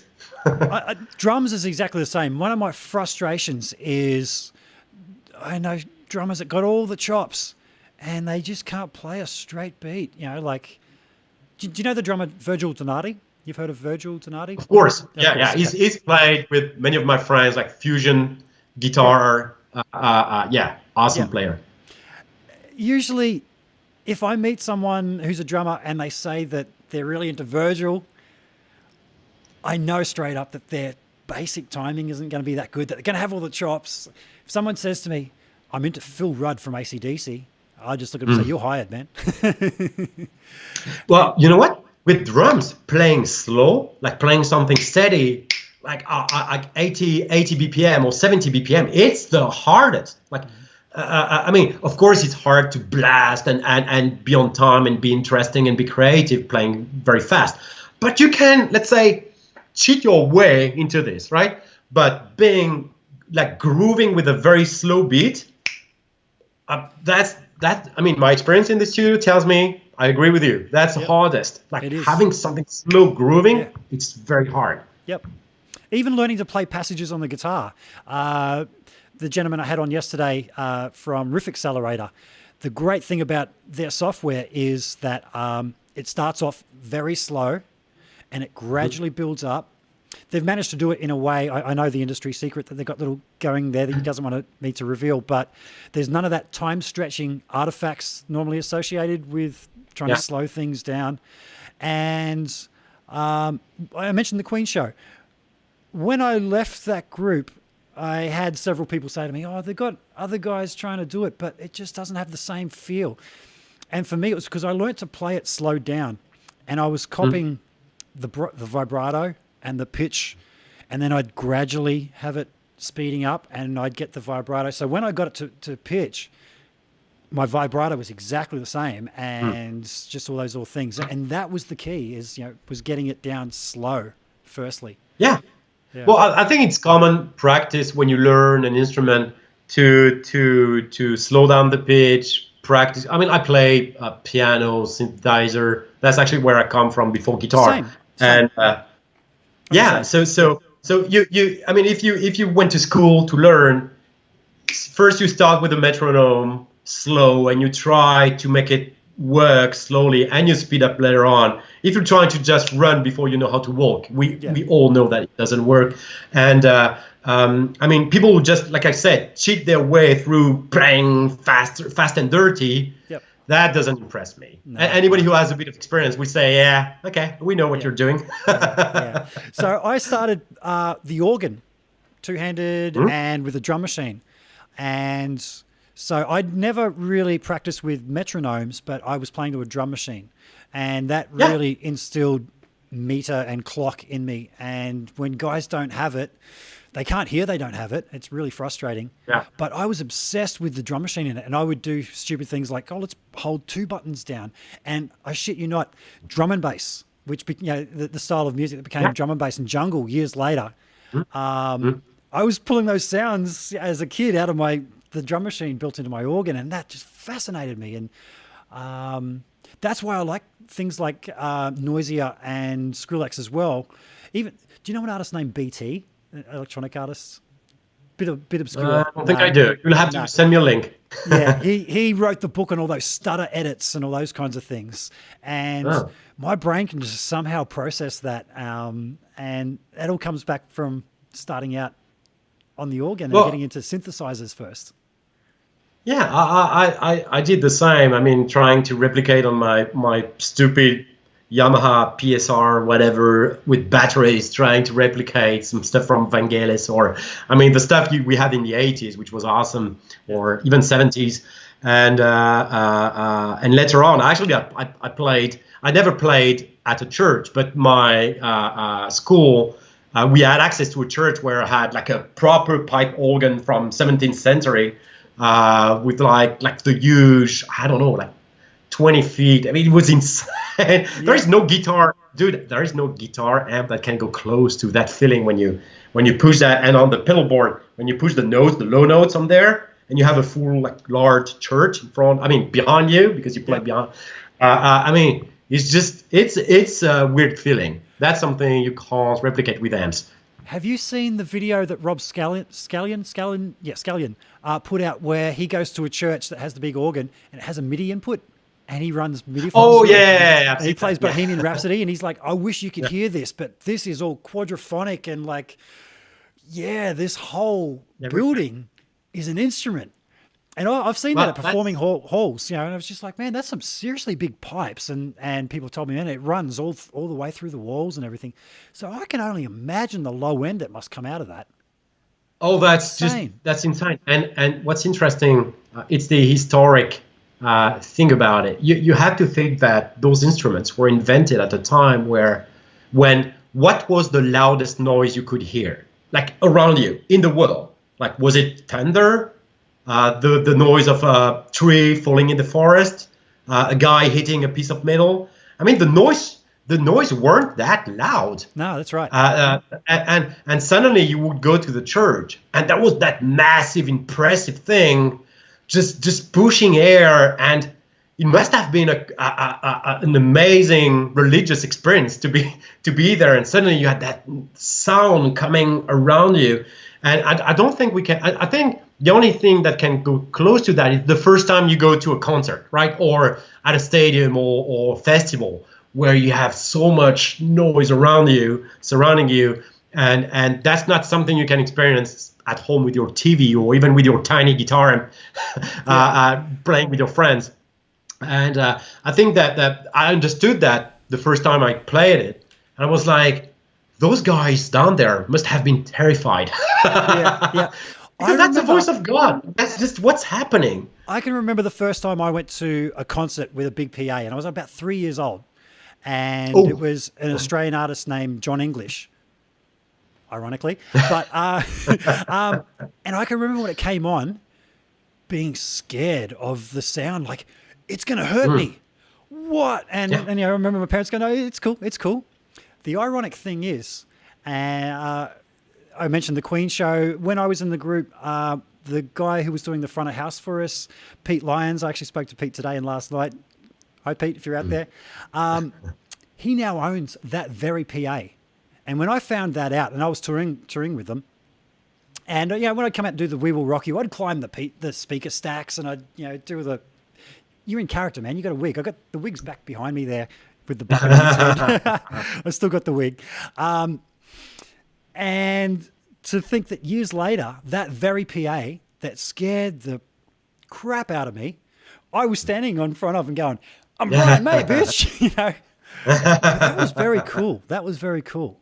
Having said that, what players are out there using your products that makes you go, how cool? Who's using this? You mean the artist I work with? That's a question. That's a hard question. I don't want to piss anyone off, but I just because I work with all kind of artists, like from small cover bands to like large touring bands.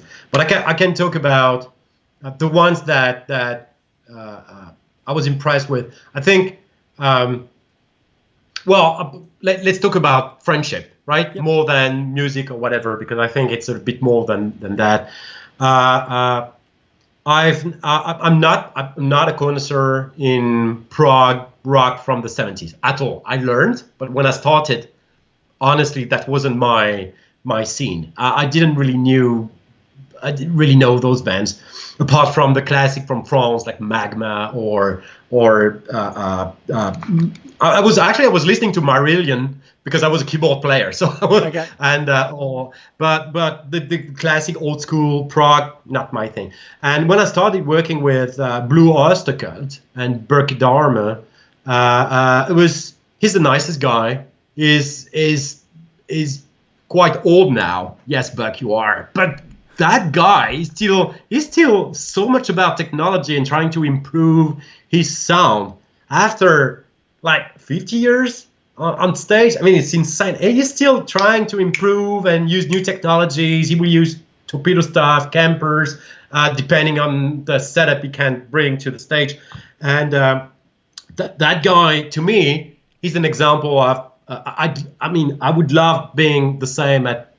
I actually don't know his age. I don't want to make him older than he is, but he's close to 70, definitely. Yep. And I mean, I think it's very respectable to try to challenge what you think is the right rig and try to improve still after 50 years and trying everything. Like it's like Devin Townsend. Like every brand will throw at him gear, yep. And he's trying to new stuff, and because those guys have a sound in their head, and it's not just about the music they play, but it's also about how it sounds. And they always try to. All guys like Steve Vai, all of those guys were very influential to me, even if they don't use always my solutions, but they help me understand how they think about sound. Mm-hmm. And I may not agree with them. Sometimes I think, no, that's not the right way to go. But first of all, they are the stars, so I'm nobody to tell them that's the right way. Yeah. But at least they open for me some doors I thought were closed, yep. And it helps me make products better. If I have to say the ones that personally had an impact on the fact that I was very happy. I mean, like I said, receiving an email from Rammstein or working with Testament recently, yep. Because that's the bands I've been listening to when I was a teenager, or Slipknot. I was so I can talk about that because that's funny. Yeah. Last summer, so I've seen Slipknot since I've seen them numerous times, yep. Since. I don't know, 1999 when they released the first album, something like that. And because it was the 20th anniversary tour last summer. And when they called me beginning of last year, I was like, oh, sure. we will find a way to work together. Sure, let's find a way. And I've seen them live a few times since, and they played a venue that's a Roman arena, like half an hour from my office. It's an amazing place. It's great. Like Muse shot a video there, Metallica shot a video there, and the Slipknot guys were playing there for the first time. They were like, "What is that?" Like, yeah, it's a pretty old place. It's an awesome place to play music, and I was a little bit impressed by the band and intimidated. And it was funny because Mick Thompson, so Mick is the one of the guitar players, come to me, and he's a gear nerd. I didn't know that. Really? And comes to me saying, "Oh, dude, that's awesome that you're here. I have my custom speakers coming up." So we know because they were released at NAMM, but it was like 6 months prior. It was like, yeah, so we designed the speakers like this, and we went into like straight away into very technical detail about his guitar system, how he saw sounds and stuff. And I was kind of blown away. Like many pro artists are not that much into sound or that much into the technical part of it. They have a sound in their head, but they don't really know how to make it happen. So they have people around them, like Thomas Nordek with Steve Vai. Thomas, he's the guy behind Zappa, behind Steve, behind many other or Guthrie Govan as well. Is work with those guys to help them shape their sound, both live and in the studio. And Mick was so interested in all that I was like, I actually didn't know what to expect. Probably to see some guys who, well, we've been doing that for 20 years, so we don't really care. We care about the music and the audience, but how we do the music, yeah, not so much. Let's use the usual recipe.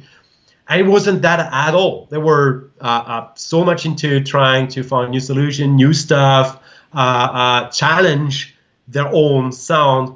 And I love that kind of encounters where I love gear. I mean, you know that. You don't go into designing gear or talking about gear if you don't love that stuff. And we know that it's not the gear that makes the music, but it's a part of it, and I think it can. If you're a bad musician, you can buy as much gear as you want. You will stay a bad musician if you have no idea. If you're not creative, no gear can fix that. I've seen this so much. I've seen that so much. But if you are a good musician, if you are creative, the gear can actually influence you in a way that you become more creative. I give you an example with Slipknot. It's a funny anecdote because I didn't know that. On the very first album, there is an effect on maybe the song Spit It Out. I'm not sure. It's like a vocal wah, effect there is at the beginning of a song. And the Slipknot's fan will know exactly what I'm talking about. And that sound can only be made with the JX700 Boss rack unit. Yep. And that product was out of the catalog like probably 15 years ago, or even more. And I actually personally never liked very much that unit, but they have to hunt for those units used because they always have two in the rack just in case one dies. And they tend to die after 20 years. Yep. So they have to hunt down those units because that's their sound. Yep. And nothing can replace it. So it's funny. I was talking about that with the guitar tech, Mike, who's a great guy. He was like, yeah, I need to check the Craigslist or Reverb because I need to have a steady stock of those just in case one dies because they do die, and that's mixed tone for that song, and there is no way we change that. Yep. I'm like, that's okay, that's your sound, and so that sound created that song. There is no separating that song from the GX700. And it's the same. I mean, if you're a synth lover, and you were talking about In Excess, but we can talk about Depeche Mode and many of those bands. You can't separate some of the songs from whatever synthesizer they were using at the time. Yeah. You can find mothers, of course. You can find very good mothers today, but you will try to find the ARP whatever they were using at the time, or the Kurzweil they were using at the time, or you know that if you want to get close to that, you will need that synth. Yeah. And yeah, it's that relation between the artist, the musician, and his instrument. And in the case of those bands, it's the synthesizer. In the case of Slipknot, in that anecdote, it's that Boss product that it's them together. That it's a bit stupid to say that, but it's let's take one and let's make three, and it can happen when you have great musician and great gear. Yeah, that's what we try to do. We've got a couple of questions in the chat there, and I'm going to address those. And then after that, I want to quickly ask you about your preamps. Actually, I'm going to ask you about your preamps quickly now before I get to answer those questions. Le Preamp, right? That's what they're called? Yeah. Yep. Are they all digital? Do they have an analog front end? What goes on with those? I don't know too much about them. It's 100% analog, 100% high voltage, and not 100% tube, but there is a tube. Cool. So the idea with the preamps was to a little bit of history. We released the Torpedo Cab, which was the very first dedicated speaker simulator on the market. We were the first to release one, ever. Yeah. You could find other units that would do speaker sim, but nothing dedicated and nothing where you could go as deep into picking up the right cabinet and doing a miking. We were very, very much the first. And I was using several preamps, especially rack preamps with it. But in terms of pedal, and that was when pedal board became bigger and bigger, and people were so crazy about pedal that I was like, I have a hard time finding a very good preamp to go with it in a pedal format. Mesa Boogie stopped doing the V-twin. You couldn't find the Hughes and Kettner, what's the Tube Man, which I like, but I really like the clean sound on that preamp. And you had a few other small brands, but Black Star had a kind of a preamp, overdrive, but it's more an overdrive than a preamp in my mind. Anyway, at some point I got tired of not finding something that I liked, so I was like, all right, let's design 4 preamp, 1 for bass and 3 for guitar, and let's get some influence on the preamps, the products I like, and do my take on those classic tones. So let's say classic tones would be Marshall, Fender, Mesa Boogie, which is honestly my taste, and some people may not like some of those brands, but whatever, that's my taste. Yeah. And for the bass, I won't discuss that. I mean, some people would never play Fenders because they love Marshall and vice versa. I don't really care. I love both. So, and for bass, it's Ampeg. I mean, my studio experience with Ampeg, miking, classic Ampeg amps and cabinets, that's my thing. And again, some bassists want more mids or more this or that or more modern sounding. Sure, but Ampeg is my influence. Yep. So we started with those classic sound and we tweaked them honestly to my taste. So again, it's I've went through the same process that amp builders go, which is let's take a classic design and let's make it sound the way, I mean, with the sound I have in my head. This is what I want to offer to the world, to use big words. Yep. But so we went through the process of designing around a tube architecture and high voltage. It's a mix of a hybrid mix of solid state and tube, except I think what's really different in our case is we use high voltage across the whole board. So we take a 12 volt input power supply, we run it we push it up to 200 volts, and the whole electronics runs at 200 volts, which brings a little something. So even if it's solid state, we run the solid state at high voltage, it makes a difference. Wow, cool. So it's you've got several different pedals there. Are they all based on different sounds? You haven't tried to cram every sound into one pedal, right? No, I wanted to make something dedicated that has a lot of options, because that's a bit who we are. But it's always two channel, one clean ish and one lead ish. So let's say the clean, you'll have, I'll explain. The clean, you'll have a clean channel, the A channel that's clean all the way up. So that kind of basement twin kind of stuff. And then you have a B channel when you have a bit of grit, but no distortion. That's not the point. So if you play blues and you want that kind of mid-rangey grit, you'll get it on the B channel without an overdrive. But if you just want a very clean basement style to work with pedals, just use the A channel. The crunch is more Marshall-y thing. So even the clean A channel, if you push it hard, you will go into the kind of mid-range distortion we all love from Marshalls. And the B channel can go way higher. And you can also chain those channels. That's what the option we call fusion, where you cascade A and B.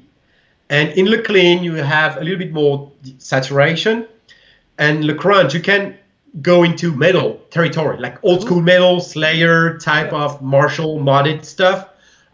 So you can do that with the fusion mode.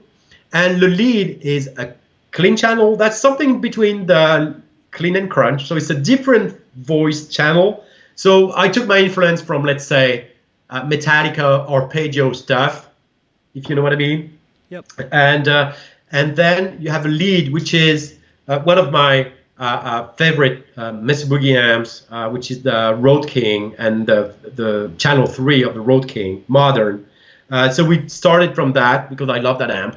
And I tweaked it a little to make it more up to my taste.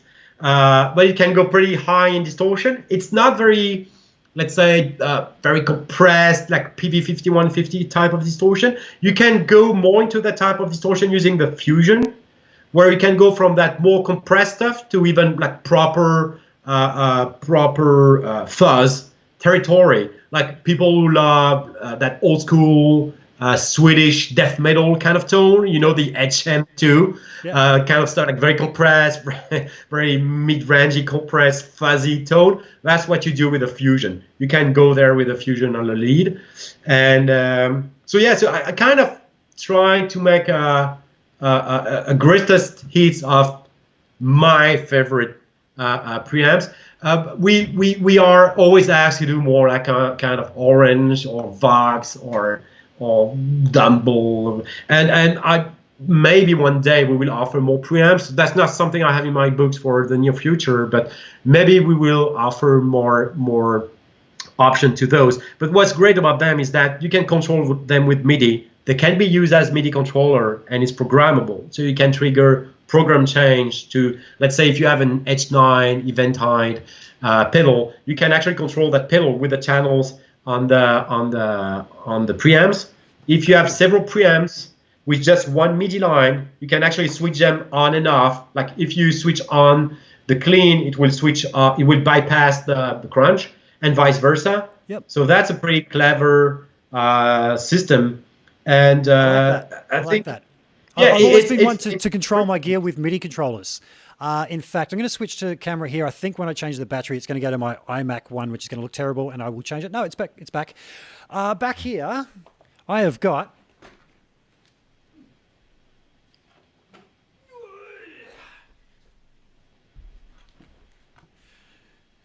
I bought this off 9 Inch Nails.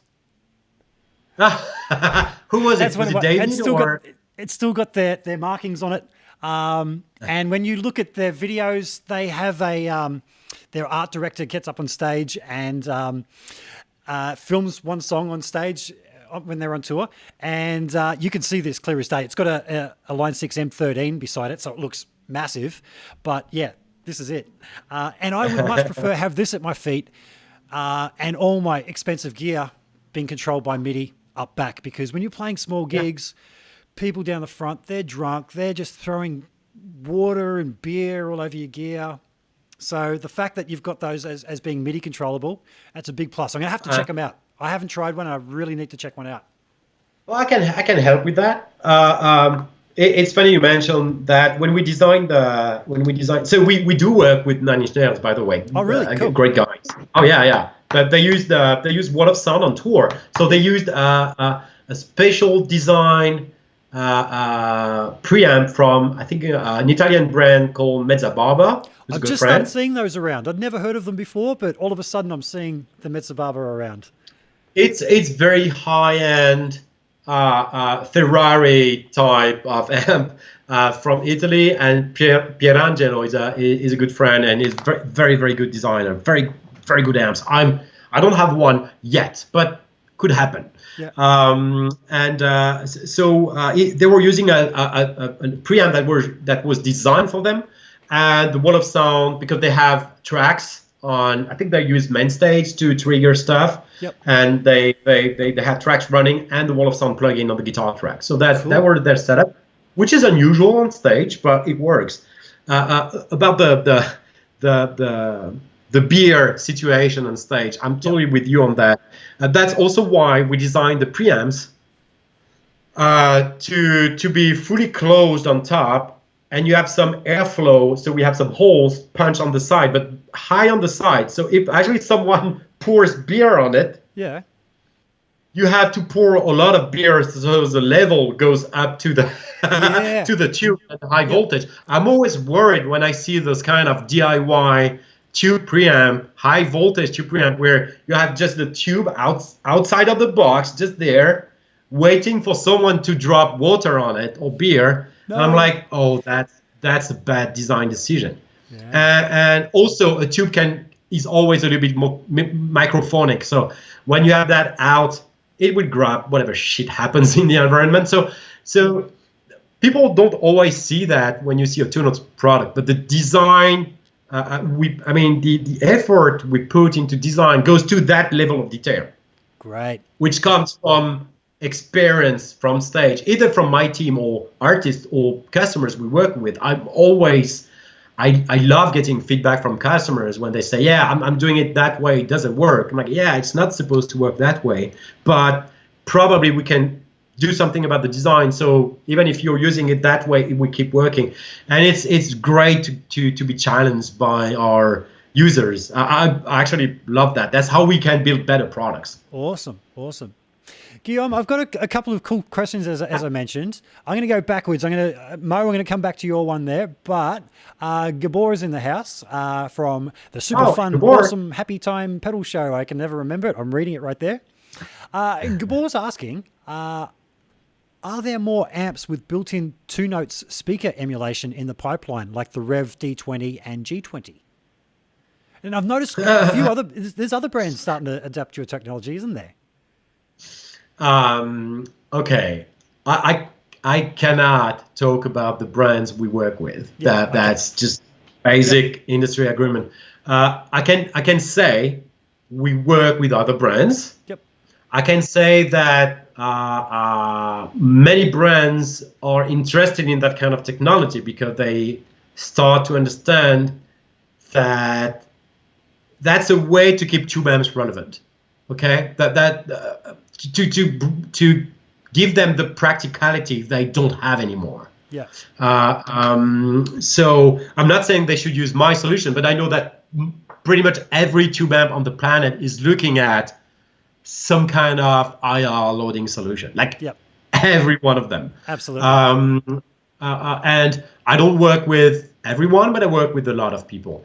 I'd say the difference with us is most of those brands think that they need an IR loader, and that's not really what I offer. What I offer is a whole recording solution, a whole tone shaping solution, which is not just dump a file into a memory of the amp. It's a bit more than that, and some brands just don't want something more complicated. They just want that simple stuff that people seem to ask. And let's say we work with Mesa Boogie. It's not a secret. I love that brand. I've loved that brand forever. Yeah. It was like a very humbling experience to have them contact us so we could work with them. So it's no secret that we worked on the Cat Clone IR, but they just wanted something very simple, just something very obvious for them. Let's say the guitarist who doesn't want the hassle of going into the miking stuff, and I can understand that. The Rev guy, on the other way, were searching for a modern, state-of-the-art solution that we offer with the Torpedo process, where you can do an actual miking and go deep into shaping your tone the same way you would do in the studio. And it's just two different approaches. I don't say one is better, but what's for sure, some brands we work with are more wanting to go into like the full studio stuff, and some others prefer to have a very simple function. I don't know if Thomas Blue mentioned it, that he's doing some. I mean, he already has an IR loader, so I guess the next generation of, I don't know if it's public, but he was talking about a new version of the Blue guitar. Did he talk about that? I don't know if I can. Okay. Yep, the X. He didn't mention that it was yours. He did say that there was an IR loader. No, it's not. No, it's not. We didn't. It's not a partner product, so it's its own stuff. Yep. But what I mean is, most amp-builders, and I think he is an amp-builder, even if it's not a traditional combo or whatever. Yep. But most amp-builders are looking at that kind of solution, and Gabor, you will see more amps using our technology. It's just that it's very slow. It's very slow for two reasons. First, we are very expensive. So amp brands need to understand that there is value added by what we offer. And sometimes they just don't see it, which I understand. And in the meantime, that's fine. I sell thousands of products. So I can wait for them to understand that. And second, most of those brands have at their head people who were there since the 70s. Yep. And they don't necessarily see that the market is evolving. They understand that there is digital happening and modelers, and they think that their traditional analog approach will be there forever. But at the same time, the sales are new. Like, okay, look at the sales of 100 waters heads. I can tell you right away, I don't know one store who would have 20 heads in stock today like they used to have 15 or 20 years ago. Not one. Why? Because nobody wants to buy those anymore. Because we don't need those. Yep. We don't need 100 watts on stage because monitors are getting better, because PAs are getting better, because nobody can play them at home properly. And even even if I collect them, because I think the headroom of those 100 watts is so much better than what you get on 50 or 30 or the headroom. You're a metal guy, so you're going to know that headroom is there. So when you're palm muting, it doesn't cave in; it actually pops forward. Yes, you know what I'm talking about. No, absolutely. Yeah. But you know what? Even I have a Plexi at the office, and I honestly, at low volume, it's not an amazing amp by any means. But if you crank it, suddenly it happens. Yeah. And I want the 100 watt. I don't want the 50 watt version. Yep. And I can crank it because, well, guess what? I'm designing products that let you crank your amp. So, but most people don't see the point. And I can see behind you. So you have that tiny PRS, you have that orange amp, and they sound great. Would you but believe? Those are not 100 waters. No, a mate lent me those. I don't have a decent amplifier right now. It's terrible. I haven't done many product demos. There's a company that's going to send me a little something. He's going to send it to Gabor at the same time because Australia's so big and so far away. Gabor's about 200 k's away from me, but that's still, we're almost neighbours. Yeah. So yeah, I mentioned I was a Kemper guy. I ended up selling that. There was a lot of money, and I bought the Friedman small box with that money, and that was a fantastic amp. Unfortunately, I sold it to fund my trip to 42 Gear Street, and I've been without a decent amp ever since. And I've had people like, "Hey man, can you do this pedal demo?" Then. Sorry, that's Henning's fault then. No, not at all. Not at all, man. I'm a nobody. Like I felt very honoured to be asked along because, and I there was a couple of guys there that are like, "What the hell are you doing here, man?" You know, like. And I didn't try and muscle in on their videos or anything because I knew that they probably got. But man, I learned so much about how it all works, you know, and that's what I wanted. And that was that's how we met. Side of the world, I had to pay my own way over there, and I had to buy a camera and all that kind of thing. But it was well worth it, man. I get to meet guys like you, and yeah, well worth it. But I'm still without a bloody decent amp. Those are just loaners. and they are. I must say, I can show it. So it's not a big one. So I'm at home. I didn't mention it. So that's my home. That's my keyboard. Some pedals from France, and we're still in I mean, we're not in lockdown anymore. But just to stay on the safe side, I keep my team at home, and I just go to the office only when I need it. But I just got this one. It's not 100 water because at home I don't have enough room to put them. But look at that beauty. Oh. How cute is that? Yeah. That's the new Rep T20, and that's the torpedo out. I don't know if you can see it. Awesome. But you have the torpedo out here, and it's an awesome amp. And I'll have my kid put some Star Wars cool thing on top. I think I'll have to bring them back, otherwise he will get angry at me. Yep. So I understand why people love those new lunchbox and smaller amps, because everybody tries to. Well, we live in smaller homes, so we need to reduce the footprint of our gear, and the only way to do that, well, is try to work on every step and have less stuff. I'm privileged. I have a studio at the office where I can have 20 heads and awesome stuff. Don't tell anybody, but I'm trying to get the new SLO. 100. I don't want the 30. The 30 is available. I want the 100. So I have to wait so they can get transformers. but yeah, I love those. Do you know what the first thing that comes up if you Google SLO 100, Soldano SLO 100 is in Google? No. Me. It's me. Yeah. I did a video. I borrowed one a couple of years ago. And if you Google SLO 100, I'm the first guy that pops up. And it's like, cool. I just borrowed that off a guy a couple of years ago. What an amplifier. It's a very good one, and I've always wanted one, and I'm lucky enough, and I worked hard, so now I can buy expensive toys like that. Yeah. Speaking of which, that brings me to the next question. From Mo. You remember, Mo Draws, Moritz? Yeah. Okay. Stupid question, but how many guitars do you have, and why do you now want to buy an Ibanez Pille? All right. So, okay. Hey, Moritz. So yesterday, okay, I'm probably going into a little bit of a midlife crisis right now.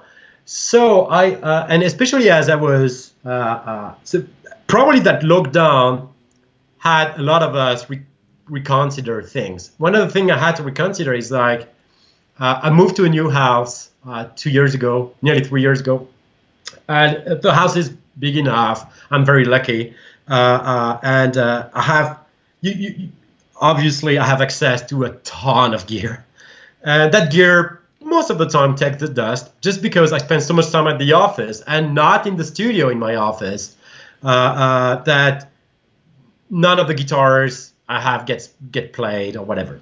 And I suddenly I had to stay for 2 months in my office. I have an office room at home, which is kind of big enough, not as big as yours, but it's big enough so I can have a few stuff around. This is my lounge room. This is my lounge room. And that's my friend's bedroom here. Yeah. So, you're seeing half of it. It goes the other way as well. I totally get it, so I had to build a studio here because I have to keep working, and I have to keep working on my products that I have to listen to. I know it's a bit obvious, but so I suddenly I'm at home, and well, I have no guitars here. I just have a couple acoustic guitars. One from my mother, like a very bad Spanish acoustic from the 60s, which is a terrible guitar. It's dead. I need to. Well, it's just there. It's nice. It's just there, but you can't play it. It plays so bad. Anyway, and I have no guitars here, and I'm like, okay, so I need to bring some from the office, and so I'm like, okay, so which one? And I have probably, I don't know, 15 or like guitars that I gathered over the year. Usually it's friends like luthiers or and it's usually not guitars that I chose. It's usually guitars that came from trade from other people in the industry, which are very nice instruments. I mean, I'm lucky. Like I have this bass here from an Italian designer called B&J, and it's a precision bass active. It's an amazing bass. Nice. It's just so Nice. good. Yeah. Well, I don't deserve that. It's an amazing bass. And I'm using as a reference active bass for my test. And I have that other guitar from Wild Customs, which is look at that. Look at that color. Nice. That's almost like relic. a Ibanez Fireman. Iceman Fireman. Yeah, yeah, kinda. But it's still their shape, and there are like awesome details on the on that. They are very good designers. Yeah. It was just gorgeous. Anyway, and it's very light. I love it for that. And I was like, but most of those guitars were gifts, or like I have a Stromberg because I helped Ola at some point, but I never chose them. And I was like, since I get to play a little bit more guitar at home because I save 1 hour every day not commuting, I was like, it's time for me to buy the guitar I like. And so I started with Ibanez because, like you said, I used to play metal. I played, actually I started playing on a very bad, cheap Ibanez, probably the cheapest they had at the catalog in the 90s. So it was not great, but still kind of a Strati, whatever. I was like, okay. So my question and Maurice was there to participate was, my question was like, okay, those are the 4 models that my friends who really know Ibanez guitar advised me to buy. So please, let's have a discussion and let me know which one I should buy. And the discussion was awesome. Honestly, I didn't think so many people would go there. Even other builders. And actually, Really? I have to say, Yeah. I based on yesterday, I bought an Ibanez Gem 7V from a friend of mine. He had one he wanted to get rid of, not get rid of. He wanted to sell it. Yep. And he loves it, and and I know he's a friend, and I like, oh, that guitar, that white Gem, yeah, that's one of the guitar I wanted to have on my wall and play with. I'm on track for a Pia, a green Pia, which are not on the market as of today. Yeah, you and I talked about it, so I'm I'm on track for that. And you know what? Another builder that I love, it's a French builder called Vigier. And they make, I don't know if you know the brand. Have you ever heard of the brand? No, I haven't, no. Okay, I'll send you a link. Vigier guitars, like carbon. It's very high-tech guitars, and they look awesome. And so I've never had any of those. They are pretty expensive. And Mia, who's Patrice's daughter, who is in charge of most of the business now, just contacted me saying, you and I need to talk. And I'm like, oh, yes, we do. Let's talk. So I may be on track for a Vigier guitar as well. So I nearly bought 3 guitars yesterday. Wow. So yeah, I think we can call that a little bit of a midlife crisis. So to long answer short, more it's pretty much 20 guitar at the office, but nothing very nice. I mean, a few nice ones, but I'm starting to think about the nice ones. And on the same movement, I've told my US sales guy, Justin, I told him, all right, you'll be traveling the US to work with the stores. Just tell me if you see something nice that would look nice at the headquarters, at the Two Notes headquarters. And he was like, yes. he loves guitars. So I'm not really into cars or expense. I mean, look at me. I don't have a watch. I'm not into clothes. I mean, you can figure that out. So guitars and amps. Not so much into FX. I have plenty of FX. I'm kind of a guitar straight into the amp kind of guy. So I'd rather change the amp rather than trying to match something with overdrives and have like 80 pedals on the pedal board at the office. Okay, all plugged, all working, and I have like just a few new ones from Thorpe FX, from Redbird. I have a Wampler, but I have probably 20 amps at the office, and I'm getting an SLO as soon as they are available. Yeah. I love the synergy stuff. I'm trying to get a little bit more vintage Fender. I don't have any Vox. I want one, a vintage Vox. Anyway, so yeah, I like gear. If just in case someone didn't figure that out already, I do like gear, and I'm lucky enough so I can collect, because actually we use them for work. So the interesting part of that is I need all of amps because I'm using them to try the Torpedo stuff. I need all of those guitars because the interaction between the guitar and my cabam here, like I have that vintage guitar on my right, but I have an EMG active pickup guitar on my left, which is another French brand called Lag. And it's a cheap guitar from the 90s, but I love it because I change everything on it. I will repaint. I mean, I show it to you because I love it. I love that guitar, and that guitar has been on many of my shows on stage. And it doesn't have any marking anymore. It's kind of a super strat, nice, fast with a very nice neck, and it's just natural brown tint on top of a very white wood. I think it's I don't know how to translate in English. Either swamp ash or I'm not sure. Anyway, it's nothing very fancy, and it just has the Lag thing here. Yep. And but it's an amazing guitar. Love the neck, and it's a project with a luthier friend of mine. And again, it's a reference guitar because I know the MG, how they sound. And we need different types because I have active 8-string guitars, or we need a whole lot of guitars and amps. And that's what I tell my girlfriend when she looks at me with that look saying, "Oh, you're buying another of those." I'm like, I that's my job, darling. I need it's a tax those. write-off. It's not by chance. Tax write-off. I don't know about the laws for you, but over here, yeah, of course, my life is a tax write-off. And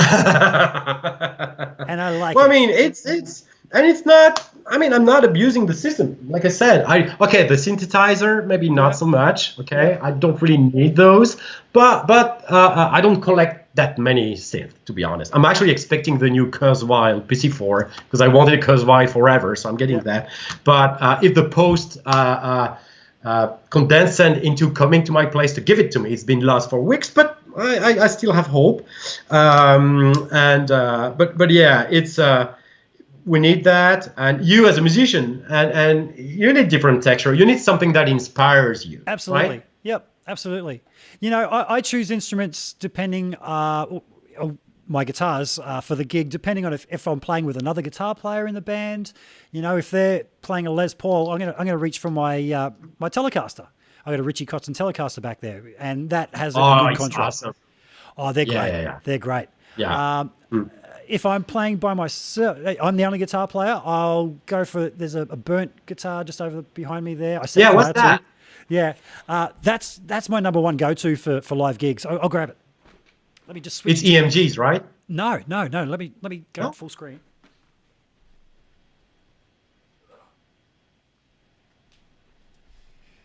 Yes, it's winter here and I'm wearing shorts. That is a Fender Highway 1 body. It was black, and I set fire to it. I put lighter fluid on it and set fire to it. Looks awesome. I've scooped out all this, contoured it, as you do, to make it a bit more accessible. Kinman pickups. Have you heard of Kinman? Yeah. So that's a P90 style pickup in a single coil size. It's really hard when I'm looking at a screen. Everything's backwards. And then the Woodstock 90s. Yeah, this, and it's all about this. It's that in-between sound, not quite single coil, not quite humbucker sounding, P90. Love it. When I was talking to Bob Spencer from Roast Tattoo the other day, I'll just go back to that. I mentioned that to me, a single coil pickup picks up more of the character of the guitar, whereas a humbucker, you're hearing more of the character of an amp. That's just my opinion. I could be totally wrong. the P90 sound, is that in between where I've got that enough push, but I'm still hearing the character of the guitar. Yeah. Yeah. Yeah. Love it. Love it. Yeah, I actually just have one guitar with P90s. I may have to work on that.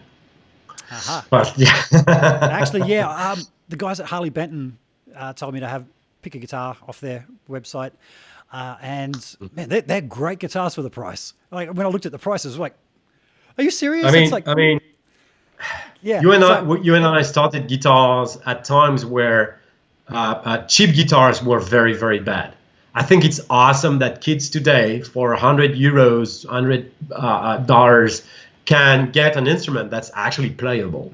And Harley Benton, but there are many other brands, including like the traditional Ibanez, ESP, whatever. If you look at the entry level is not garbage like it used to be. And it's the same with amps. It's the same with FX. I think it's a little bit disappointing that so many kids would rather go play video games rather than learn an instrument. Yeah, absolutely. That's just how it is. Yeah. While as a kid, if you want to play an instrument, man, with a budget that's very accessible, you can actually have something decent and fun to play, and that helps you progress. Well, I remember playing on my stupid Rage 15 watts with my ultra cheap Ibanez, and it sounded like it was awful. It was very, very bad and very uninspiring. But that was the state of the art for cheap stuff at that time. Yep. Today, yes, I'm always amazed at and even the quality of guitars made in Indonesia or Korea or even China has improved a lot over 20 years, up to a point where even Mexican guitar. I think the quality of the high end gets the dynamics, the headroom is a little bit smaller every day, and it's great for the customer. The Ibanez Indonesian guitars. I was at a place on the Gold Coast here called Guitar World recently, and we were just talking about the quality of cheaper guitars, and they handed me one of the Indonesian Ibanezes, and whoa, it was amazing. Like for the price, I was like, how can they do that? You know, it's it's really kind of, I've still got my. Even if you, sorry, go ahead. You go. I've still got my first ever electric guitar back here. Oh. Unfortunately, this is all that's left of it. This is my first ever electric guitar. I'm just going to change the shot. I want to restore this. And it's a bit of, you can see the history.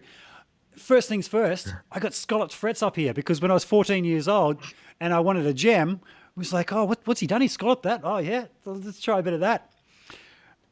It had single coils.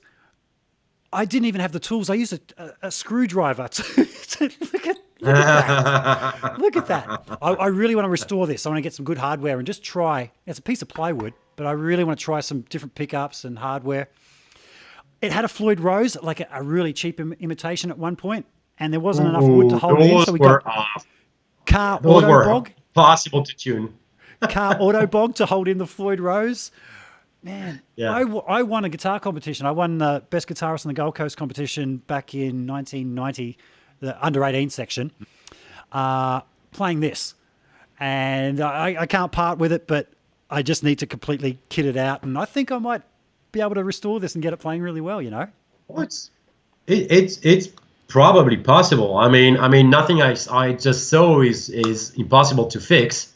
I mean, you just have to put a lot of super glue on top of that and just fill the hole with with glue. There you go. I mean, it's not as bad as the plywood anyway, so go for it. Yeah. Guillaume, have you got anything else that you'd like to touch on while I got you here, mate? We've been going for about 2.5 hours now. I'm not sure if you've got a time limit or not. Yeah, I'm actually being told that my food is cold now. Yeah, but I live above a supermarket and that closes soon, so I need to go see them. So, any questions, people? If we've still got people in the chat room that you would like to ask Guillaume while I still have him here, and I just said it wrong. I said it's Guillaume. Still guitar, yeah. Guillaume. That's the way to remember. I had it in my head that it was a Gu for some reason, but that's just... Well, the GU...